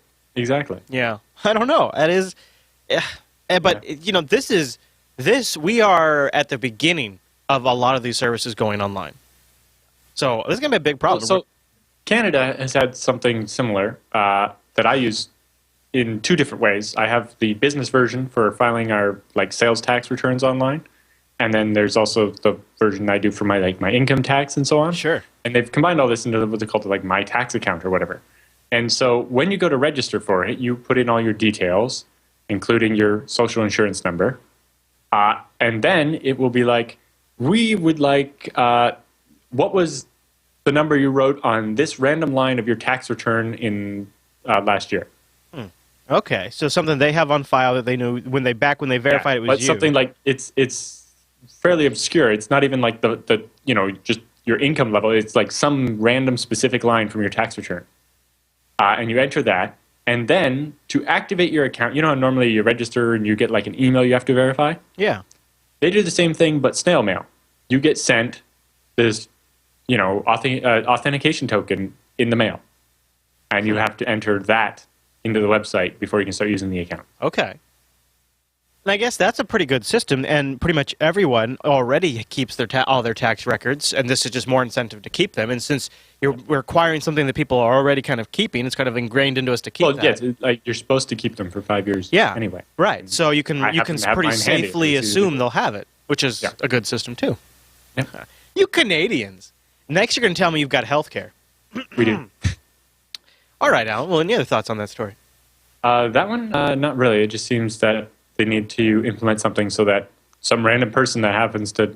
I don't know what the sign-up form looked like and what information they take in addition to just the social insurance number, but, it was a grade 10 programming assignment to write the code to validate social insurance numbers, right?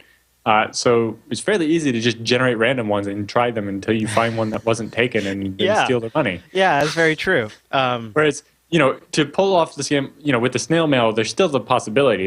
If you happen to know specifically you're targeting, the old people across the street, you can go through their mail or whatever. Yeah. Huh. I look at it as definitely a problem where the technology is just not quite there with the right answer, and then you combine that with a generation, or probably predominantly a generation of people who are not super savvy. This is really kind of where the TechSNAP audience kind of has to step in and just take your family member and help them. They went further. It's we've seen a lot of malware specifically targeting online banking. Yeah. We might see one targeting the Social Security Administration website. I don't know how theirs works if, people are logging in every month or something. Probably not. Curbs on Security on his blog said that maybe take a family member under your wing and hook them up with a live CD. Yeah, that's what I was getting at. Is he talked about using a live CD so that you can do certain things securely, even if the machine is full of malware. If you're booting up the live CD, then that way that system, it's read-only. It's going to be fine. Although the problem with that is eventually the browser on there is old and out of date. Yeah, it's almost one of those things where the technology is not ready for us not to be hands-on still with this kind of stuff. And I've had family members. Oh man, I have had family members who got a new machine and within the first week had junked it up with malware. And it was just plus the crapware that comes on it. Yeah, big time. Now we're going to take a moment to take just a bit of a thanks for IX Systems. IXsystems.com/TechSNAP is where you go to support this show and learn more about the IX company. Maybe this is your secret weapon for 2016. Think about it. IX Systems is where Allan and I go to get our hardware. Whenever you really need an ultimate solution that's powered by open source software, IX Systems is the way to go. They have the experience in the industry, in the hardware and software side. There's a ton of hardware over at Scale Engine powered by IX Systems too. Well, I think that's the big thing to consider is while they can do all these ultimate machines, they can also do small ones. At Scale Engine, we often buy giant storage servers. We're just talking about the one like 200 terabytes or whatever. But sometimes it was like, I need a small, cheap machine that I can ship to a data center in Portland just to have a node there. So I want like, a quad-core processor, 16 gigs of RAM, and like 4 hard drives. And I don't want to spend a whole lot of money. And they can build those as well. Yeah, they have a great set of servers. And I think the thing that I've found to be pretty amazing is I got the FreeNAS Mini. I thought this would be a 1 year, 2 year thing. And we're now over 2 years into it, and it still has expansion capabilities, and it still has the performance that we need. And I think when you think about the fact that we're moving around huge files, lots of data, it's a pretty serious workload. And so I can only imagine what these systems would be capable of with even more horsepower behind them, regardless of where you scale up. Why don't you get started by going to ixsystems.com/TechSNAP? They've got a handy guide you could download there. Give them a look. See what you might think. I think you'd be pretty impressed. Whatever mission it is you're trying to accomplish, they can do it.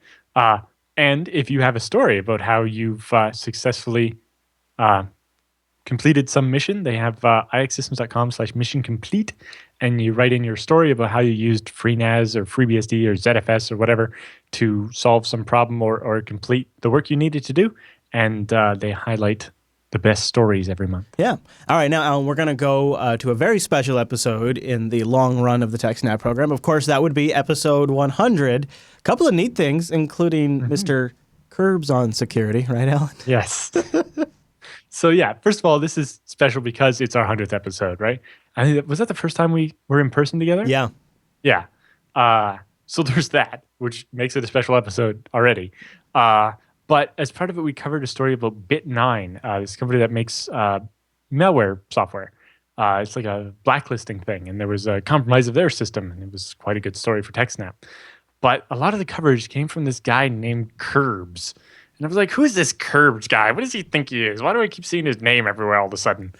I'm like, who is this guy? Yeah. I wasn't sure I liked him at first. Yeah, well, you got to be skeptical when these newcomers come on the scene, Allan. And then I was like, oh, Krebs. And then I read about who he is, and I see more and more of his work. I was like, wow, this is a good guy. I like this guy. I'm quite a fan of this guy. I'm not sure why my first reaction was like, who is this guy with this forehead? I think a little skepticism is healthy. So there you go. Enjoy this classic episode. Little did I know that Krebs would be like one of my go-to sources for TechSNAP. That's almost worth the clip right there. This next story is funny because you always think of the antivirus companies as like, I don't know, invulnerable to being exploited themselves. Kind of. I don't know. Well, not necessarily, but yeah, like You hope, I guess, is maybe the better way to put it. Yeah, you hope. And it's just, they're the ones that are researching and figuring out how the viruses work. And supposed to be defending if you're using their software. Exactly. Especially this one. Yeah. Because, they're claiming, we're better than every other antivirus because we're different. And that would be Bit9, right? Yes. So Bit9 is a security company, and their main product is an application control software.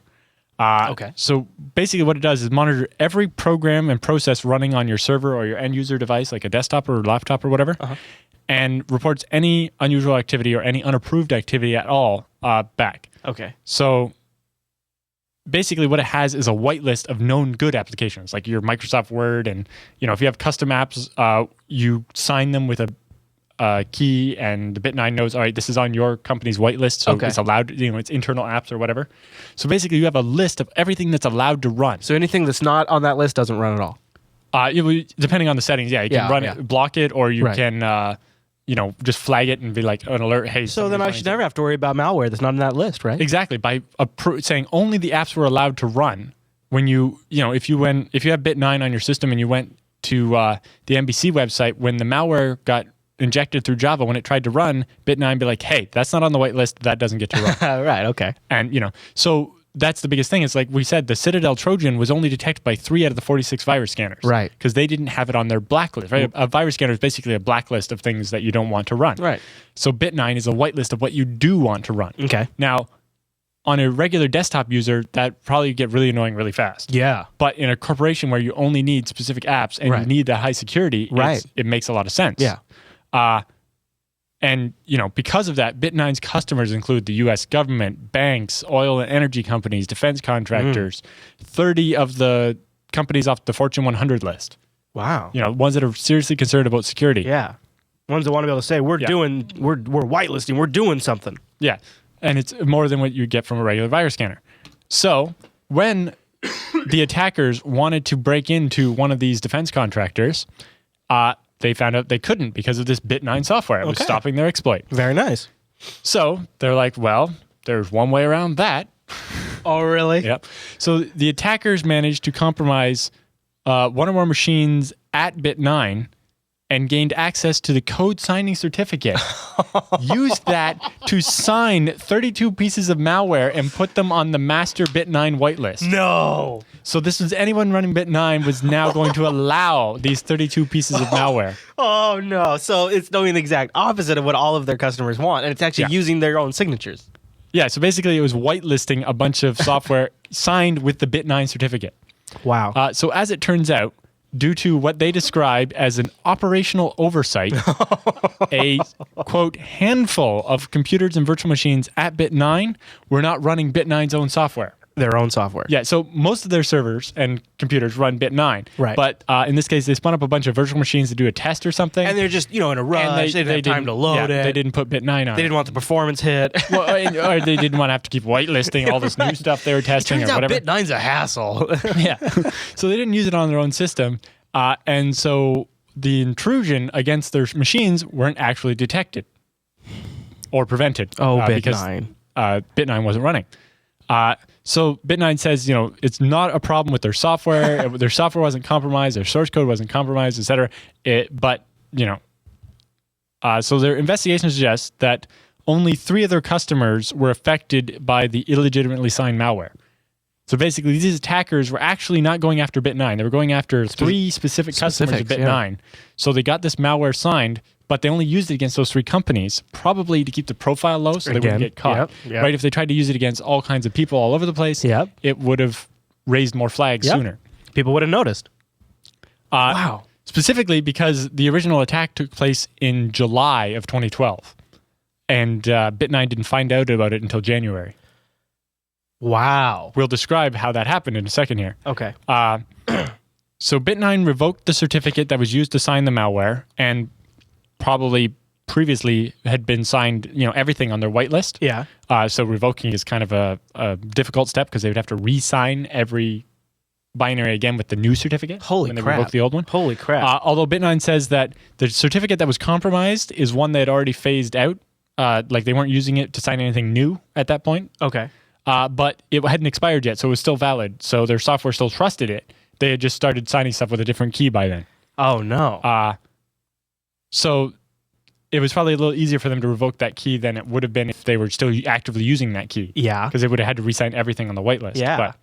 But anyway, so they revoked the certificate that had been compromised, got a new certificate, and went through the process of signing all the whitelisted apps over again with the new certificate.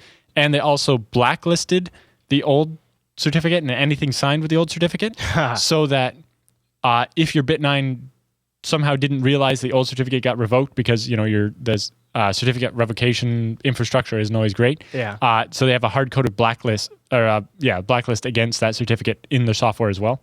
So if you remember when the Komodo and DigiNotar hacks happened, they didn't want to revoke trust in the entirety of Komodo because it's huge number of websites, including major mine. Impact, At the time, anyway. So they just blacklisted the specific Google certificates. So they kind of did this hybrid approach where they're doing both to make sure it definitely doesn't get through. But yeah, it's interesting to note that the most often touted feature of Bit9 is that it stops new and unknown malware because it only allows the approved applications to run. Right. But which is the opposite of a traditional antivirus, which relies on a blacklist of known malware.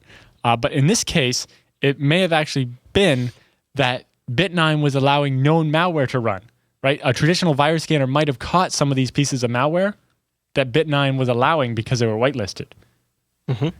So they might have been not using quote unquote proper protection because they might not have been using regular antivirus because they had Bit9. Right. And so this malware may have actually been detected by regular antivirus, but it wasn't by Bit9 because it was whitelisted.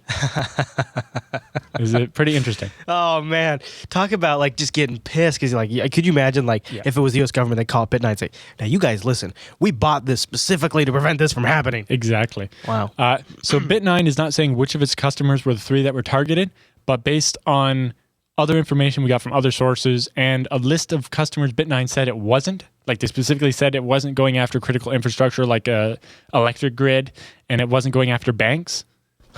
Based on what they eliminated and the list of companies they tout on their front page, which they usually don't give by name, but they're like 2 of the top 10 companies in this Yes, industry. I've noticed that. Yeah.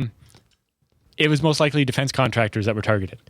Well, that would make sense. If you're going to go through the trouble of all of this and to only target a couple of people, they've got to be extremely high value, right? And it reminds me of the RSA attack we saw, where the company hacked into RSA, or the attackers hacked into RSA, compromised the secure ID tokens, and then used those to break into Lockheed Martin. Yep.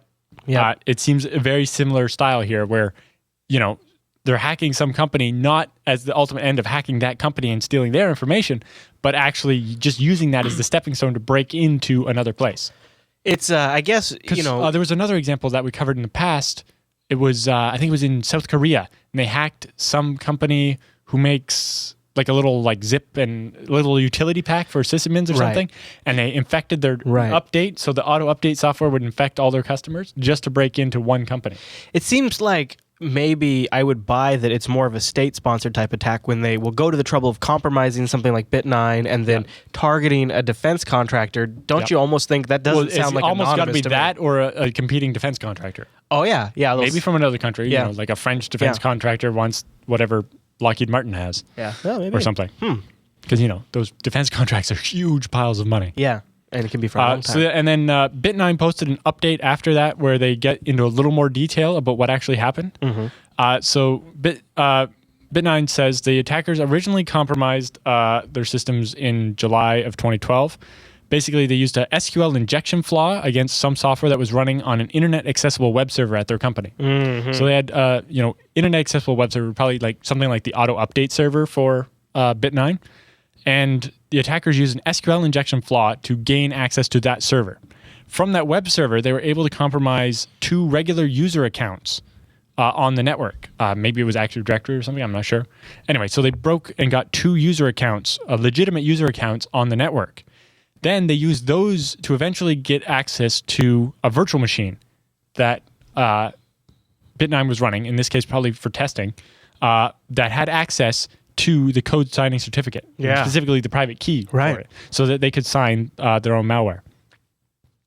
And that gave them access to the private keys, right? So the virtual machine was compromised in July, and then like a week later or something, they shut the virtual machine off because they didn't need it anymore, right? It was just for a test. And the virtual machine sat off until in January, they turned the virtual machine back on, and then their IDS or something picked up that something was hinky. And so that's why it took them so long to find out, is because they just happened to have turned off the virtual machine that and just let was it infected. sit there for a while. Yeah.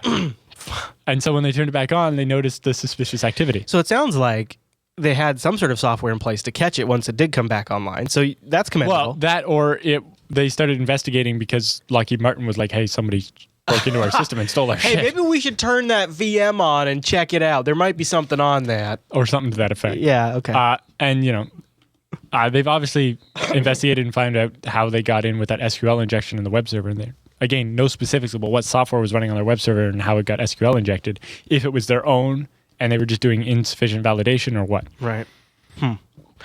But Bit9 says the evidence suggests that they were not the ultimate target. Their customers were, and it was just a stepping stone. They did an audit of their source code, both automated with searches and stuff, and also like a line by line looking through it.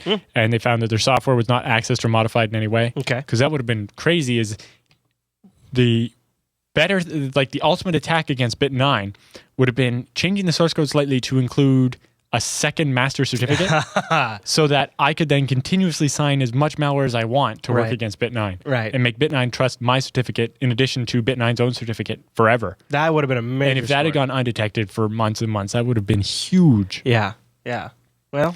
And then they said what happened is the attackers later executed a watering hole attack like the iPhone SDK one, but against the defense industry, and hit the 3 targets of the 3 Bit9 customers that got infected. So they didn't actually use Bit9 as the vector to get into the systems. They just used the Bit9 certificate to sign the malware so Bit9 wouldn't stop them getting in.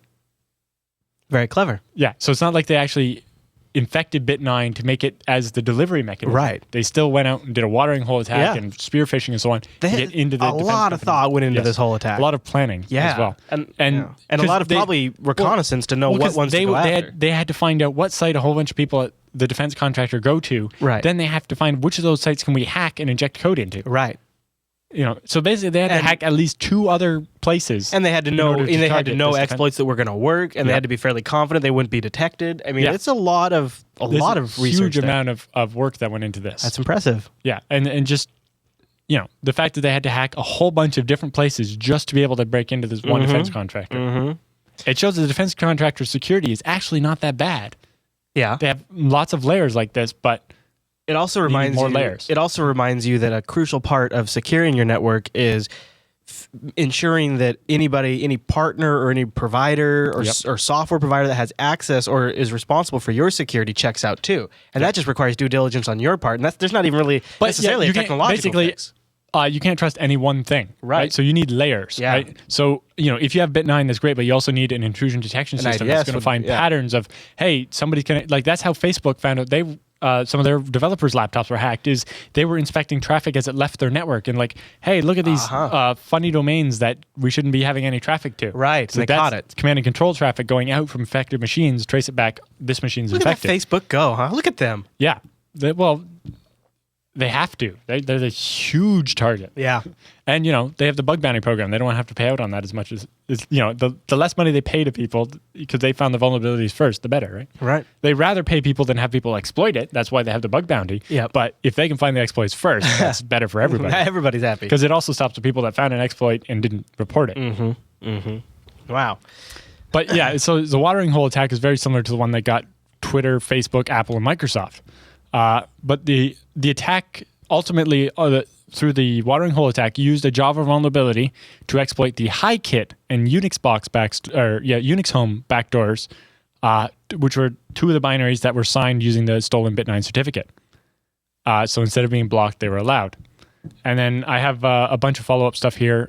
Curbs on Security has a giant 2-part thing about this attack with all kinds of details. Right on. Including, apparently they have a source at one of the defense contractors, so they have more details than Bit9 gave on their website, or maybe even more than Bit9 knew themselves about what happened internally. Details. Yeah, and then Security Ledger also had some coverage, so I have links to all that. Fantastic. It's a huge amount of reading. I've read a lot of it, but even I didn't have time to read it all. And I spent literally like 8 hours on this story. Now, coming back from episode 100, we're going to jump way ahead because this is a favorite of both Allan and ours. This is one that I was blown away at the high-tech ingenuity of hackers generations ago. Yeah, it's weird to kind of jump, was this like 2.5 years into the future? So, the visual contrast would be something. But Yeah. this is just a great story about keyloggers built into typewriters. And, just ways of like defeating the scanners they would go to make sure there weren't bugs in the offices and so on, and how they got around all that. And it's like all this stuff still applies today. Like if you wanted to build a keylogger into a computer nowadays, you would steal all of these ideas. And it's just a great true. Cold War story from the 60s. Yeah, it was. That was really something. And I think that's one that is like almost a TechSNAP classic. So I'm glad you pulled it out as one of your favorites, Allan. So we were talking about the Russians. And this next story takes us back into a time really before computers were at everybody's desk. Heart of the Cold War, if I'm not mistaken. What are we talking about, Allan? 1970s. Nice. So keyloggers before there were computers. Such a thing existed, Allan? Yes, how the Soviets used IBM Selectric keyloggers to spy on U.S. diplomats with their typewriter. Oh, okay. Okay. A national security agency memo that recently surfaced a few years ago, but doesn't seem to have got wide coverage. So Ars dug it up and decided to write about it. Published details about analysis of what very possibly the world's first keylogger. Right. A 1970s bug that Soviet-era spies implanted into U.S. diplomats' IBM Selectric typewriters. They put a bug in to there. monitor classified letters and memos. So they could they would read the memos as they're being, or they would get the memos as they're typing them out. Then they would. Yeah. Oh, that's funny, Allan. Yeah. So basically, it would sit in there and figure out what's being typed. Although, because it monitored the way these typewriters worked, they had a little ball wheel with all the letters on it, and it would spin and whack the paper. Yeah. But when you pressed space or tab, it didn't use the ball because it just moved the paper over, but it didn't actually use the ball. Yeah. So the way the Soviets spied on this, they couldn't tell where you had pressed space. So they would have to kind of like interpret the strings of letters. Also, backspace wouldn't get caught because that just moves it back one, and then the person with the typewriter would have to like manually white out the letter. Yeah, some of the fancier ones did get some whiteout later on, but probably back in the 70s, probably not. Right. So you'd have to interpret through typos and Still, have to though, figure out where the spaces are. But in general, you've got a bunch. Yeah, that's not a bad source of info, I'd imagine. Yeah. So these electromechanical implants were nothing short of an engineering marvel. The highly miniaturized series of circuits were stuffed into a metal bar that ran the length of the typewriter, making them invisible to the naked eye. The implant, which could only be seen using X-ray equipment, recorded the precise location of the little ball the Selectric typewriters used to imprint a character on paper.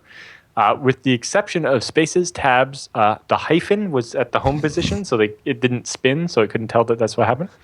And backspace, the tiny devices had the ability to record every key press and transmit it back to Soviet spies in real time. Love it. The Soviet implants were discovered through the painstaking analysis of more than 10 tons worth of equipment that was taken from U.S. embassies and consulates and shipped back to the U.S. The implants were ultimately found in 16 different typewriters used between 1976 and 1984 at U.S. embassies in Moscow and the U.S. consulate in Leningrad.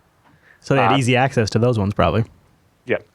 Well, it seems that the implants might have actually been put in the U.S. before the typewriters were shipped to Russia. Oh, really? By Soviet spies on this side. Yeah, right? Yeah, I guess so. Because, obviously the Russians couldn't very easily just go into the U.S. embassy, Yeah, but it seems like breaking into an embassy would be easier than getting it installed over in the U.S., but I suppose maybe... You could just pay someone in the U.S. Yeah, and if the who knows what the manufacturing floor is like, maybe it's easy to get access to that. Walk in. Yeah, and then I guess the only other tricky thing is you'd have to know where those typewriters are going to know which ones to bug. But they're, the NSA figures that out for Cisco routers, so I'm sure they could have figured it out for that. Exactly. The bugs went undetected for the entire 8-year span, and only came to light following a tip from a U.S. ally whose own embassy had been targeted by a similar eavesdropping operation. Oh. Yeah. Yeah, that figures out with somebody out there. I'm guessing the British or somebody. Yeah. Or Canadians. Despite the ambiguities in knowing what characters were actually being typed, and, the spaces and so on, the typewriter attack against the U.S. was a lucrative source of information for the Soviets. I bet. An NSA document, which is declassified several years ago, concluded, it is difficult to quantify the damage to the U.S. from this exploit because it went on for 8 years. Right? They must just have to operate sometimes under the assumption that information must be compromised, because you look back at this kind of stuff and you're like, oh, geez, everything we typed over there. Yeah. It's like, how much different would things have gone if that hadn't been the case? It's possible it could have been much worse, right? Because at least when you know what the other guys are thinking, you don't necessarily assume it's the worst. Any bad things about what they're thinking. Yeah. Right. So I have a link here also to the documents from the NSA. They have these under their cryptologic heritage section. Yes, Learning from the Enemy, the Gunman Project. Wow. Which came out in 2012. Ars is reporting the document because it doesn't appear to have been, covered very much, but it came up on Bruce Schneier's blog earlier this week and had quite a lively conversation about it. Oh, really? So that's how Ars tipped onto this thing that's been it was declassified in 2012, but it didn't really sound exciting. It got buried. The NSA just dropped a bunch of old documents on the website, right? But in this particular case, this is actually interesting insight into how, the evolution of spying and keylogging and so on. Mm-hmm. Plus, everybody loves a good Russian hacking story. Yep. So when the implants were first reported, one bugging expert cited in Discover magazine speculated it worked by measuring the minute differences in the time it took for each character to be imprinted by waiting for the ball to spin to the right spot. Clever. This theory was based on observation that the time this electric ball took to complete a rotation was different for each letter. A low-tech listening device planted in the room would then transmit the sound of the typing selectric on a Soviet-operated computer that would reconstruct the series of key presses. But it turns out that's not how it worked. In fact, the implant was far more advanced and worked by measuring the movement of the bail, which is the term the analysts used for the mechanical arms that controlled the pitch and rotation of the ball. In reality, the movement of the bail determined which character was being typed because each character had a unique binary movement corresponding to the bail, right? The series of turns you had to do to get to that letter before you whack it against the paper. The magnetic energy picked up by the sensors in the bar, which is the listening device, was converted into a digital electrical signal. The signal was compressed into a 4-bit frequency select word. Because there was only so many possible letters, they just condensed it down. Yeah. The bug was able to store up to 8 of these 4-bit characters, and then when the buffer was full, a transmitter in the bar sent the information out to Soviet sensors. So this is how they managed to... It's harder to detect because it would be these bursts every 8 letters instead of... Oh, right. Instead of a constant stream. Right, yeah, exactly. And also, it made it easier on the battery in the transmitter device because it didn't have to transmit all the time. It had a transmitter built into it, of course, because they have to get the information. They can't come to the device. Yeah, and the storage was a big problem back then. Yeah. So they could only store 8 letters at a time. So that wouldn't make a very good keylogger. So even with that limitation, this is technically very impressive. Very, very impressive. Were they powering it off of the typewriter's power source too then, I guess? We're about to get to that. Oh, okay. When the buffer was full, the transmitter sent the information out to the Soviet sensors. There was some ambiguity in determining which character was being typed. The NSA analysts, using the laws of probability, were able to figure out how the Soviets probably recovered the text. Some of it was just looking at it, and words can stand out. Mm-hmm. There's that study, I forget what university, where as long as the first and last letter of every word are right, you can read a whole sentence that's just full of typos and letters out of order. And I have tried that; it works. Mm-hmm. Other factors which made it difficult to recover text include the following. The implants could not detect characters that were typed without the ball moving, like the space and so on, or the hyphen. Since the ball did not move or tilt when the typist pressed the hyphen because it's located at the home position. The implants were also remarkable for the number of upgrades they received. Far from being a static device that was built once and then left to do its jobs, the bugs were continuously refined. Basically, every time they built one, they built it better. There were 5 different generations of the bug. 3 types of units operated using DC power and contained something like 8, 9, or 10 batteries. Wow. I'm guessing like the little kind of like coin cell battery type things, or button cell batteries. The other 2 types operated from AC power, because these were electric typewriters that we plugged into the wall. Yeah. See, if you could somehow get the power source from the typewriter. Yeah. And those ones, actually, the transmitter could stay on all the time. And so it had a beacon to indicate when the typewriter was turned on or off. So the Soviets listening to these signals from across the street or whatever would be able to tell when the typewriter got switched on. And then that would alert somebody who would sit there and watch as the person So they are quite literally watching in real time. In real time, yeah. Wow. This is amazing for the 70s. Yeah. Some of the units also had a modified on-off switch with a transformer, which would allow them to stay on for a little bit after it got turned off. While others had a special coaxial screw with a spring and a lug. This modified switch sent power to the implant since the battery-powered machines had their own internal power source, and the modified switch was not necessary for those ones. The special coaxial screw with a spring and lug connected to the implant was to the typewriter linkage, and this linkage was used as an antenna to transmit the information as it was being typed. So they even made a version where they could pick it up from further away by having an antenna. I think it's really smart too that they put a little capacitor or whatever in there to hold some power so it could finish transmitting when they flip the switch on the typewriter. That way they don't miss a couple characters. Right, because it was it only transmitted when the buffer got full to do this burst, and so you could miss up to the last 7 characters. Right. And so then they would just like flush the buffer when the power went out. Wow. They say later battery-powered implants had a test point underneath an end screw. By removing the screw and inserting a probe, an individual could easily read the battery voltage to see if the batteries were still active or if the battery needed to be changed. I guess they need to do some maintenance or something. Yeah. So it seems maybe the Soviets had somebody inside the embassy to service these things. Yeah, possibly. Or, they maybe wanted to leave themselves the option if they could get in. Project Gunman, is that what it was? Project Gunman was the NSA's Oh, they're looking into it. version of figuring out what the hell was happening. Right, okay. The devices could also be turned off to avoid detections when the Soviets knew inspection teams were in close proximity. Newer devices operated by the U.S. may have had the ability to detect the implants, but even then, an element of luck would have been required since the infected typewriter would have to be turned on, and in most cases, actually, somebody would have to be typing on it during the sweep, right? Right. So they go in and look for spurious radio signals, and there wouldn't be any at that time because nobody was typing. Yeah, because, I missed step away from my desk, so you can scan my desk. All right, okay, yeah. That's funny. That's perfect, really. So the typewriter would have to be on, the bug would have to be on, and the analyzer would have to be tuned to the right frequency. And then to lower this risk, the Soviet spies deliberately designed the devices to use the same frequency band as local television stations.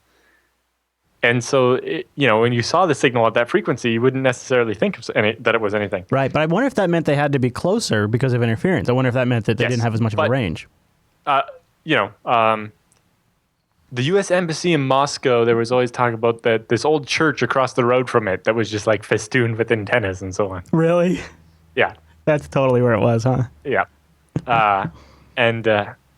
So I thought this is definitely an interesting example of how espionage works and how keyloggers happen, and the fact that this is so much before computers just makes it that much more interesting. Yeah, and it also makes you realize, like in the era of cyber hacking, in some ways it's a lot easier for them now than it used to be. Because like who's going to notice that on your the USB end of your keyboard, if you just slipped you've seen how small some of those like USB dongles are for the tiny flash drives or wireless.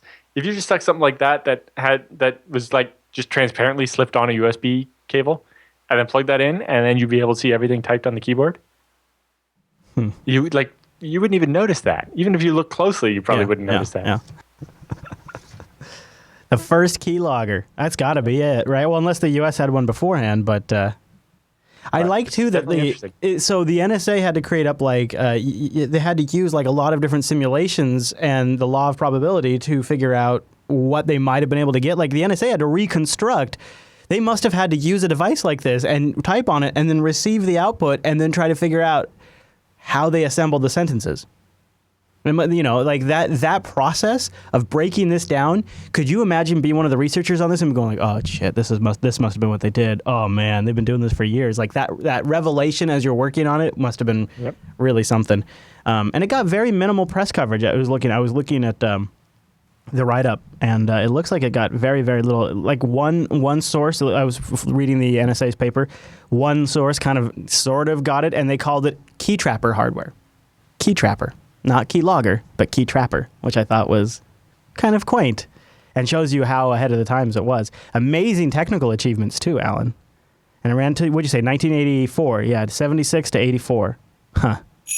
Before we get into the roundup, let's take a moment and thank Ting for sponsoring this episode of the TechSNAP program. Right now in your browser, do me a little Christmas favor. Go to techsnap.ting.com and check them out. It's mobile that makes sense. You only pay for what you use with a flat $6 for the line. Isn't that great? They have CDMA and GSM that you get to choose from. The billing makes a ton of sense, and they have an awesome dashboard that allows you to manage your account, regardless of one phone or a whole bunch of phones. It is a very cool system, and they have companion apps for your device. So this is a very powerful system to begin with, and then they have really good apps for your device, way better than any other carrier out there. You just pay for what you use. TechSNAP.ting.com. That's the basics. Now here's the really nice stuff. No contracts, no early termination fees. No contracts. The devices are unlocked. You own them outright. Isn't that cool? And the other thing that's really nice about Ting is they know that people that are going to be into this are going to be a little bit more savvy, and so they have some really great blog posts. Like ones for cord cutters recently. Ooh. Now, I am not a sports ball enjoyer, but they have a post over there for college football fans that are cord cutters on how you can watch the football game. So there you go. If you like the sports ball, they have something up there for cord cutters. They've also got some great devices, incredible prices, $9 for a SIM card for CDMA or GSM. They got the Nexus 6, they got the iPhone 6, they got Ansitel One Touch Flips for $63. I mean, the range is awesome. The devices are great, and you own them outright. You only pay for what you use, your minutes, your messages, and your megabytes. Flat $6. TechSNAP.ting.com. Go try them out. Check out that savings calculator right there and see how much you would save.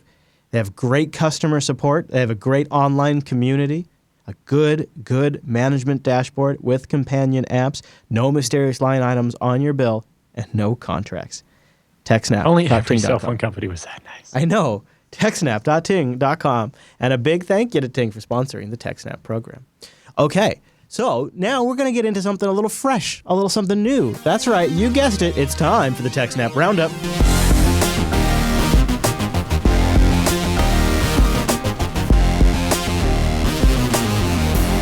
Welcome to the TechSNAP Roundup. Yeah, that's what that crazy music means. Now, the Roundup are stories that, well, we didn't have any at the top of the show, so we still want to give you something this week, and I think Allan got a lot of these from producer Q5Sys this week. So, our first Roundup story comes from Anonymous for hacking just for fun. You know, the European Space Agency, just for fun. Yep. Just for fun. Yeah, so apparently they broke in and released a bunch of files and so on, and when asked why, they were like, for the lulz. For the lulz. Of course, Anonymous could be anybody, right? Yep. So who really knows? And anyone can claim to be part of Anonymous, so it's really weird. But anyway. Okay, now tell me about this next one. It comes from Cossack? Is that how you say it? Yes. Secure Comparator. So this is a zero-knowledge authentication system. Ooh. So the biggest problem with authentication is generally you send your password to the server, and the server decides if it should let you in. In a perfect authentication system, neither end would have to send the password. And I guess the example they use in this one was two millionaires that want to see which one of them has more money without telling the other one how much money they actually have, right? So that's just an example. Mostly it's about passwords. But the idea is that you need to prove to the other side that you know the right password without either side having to give up the password. And, so then we could have new HTTP authentication methods that doesn't have to send the password or a hash of the password over the network.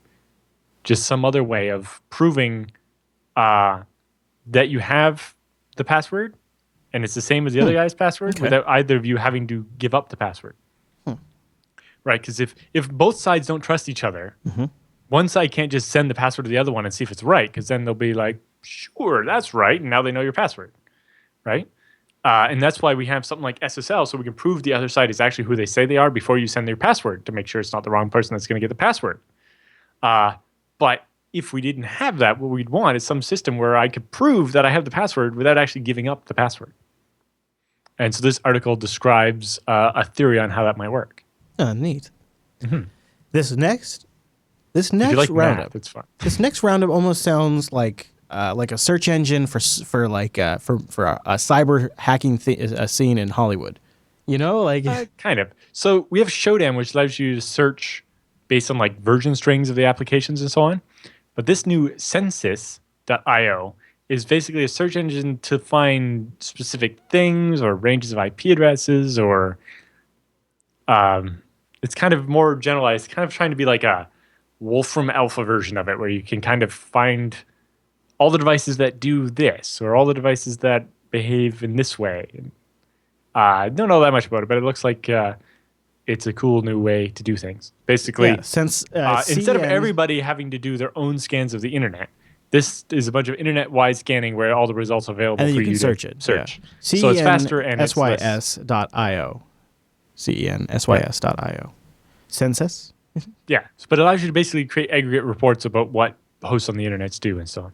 All right, next story in the roundup is a paper by somebody named Philip, the moral character of cryptographic work. Yeah. So it's just, discussing some of the other side of encryption and how, encryption can change who's in charge, kind of, right? Because now people can't do things to you because they can't read what you wrote and so on. The moral I just thought it was interesting. Yeah. Comes from the Department of Computer Science, University of California.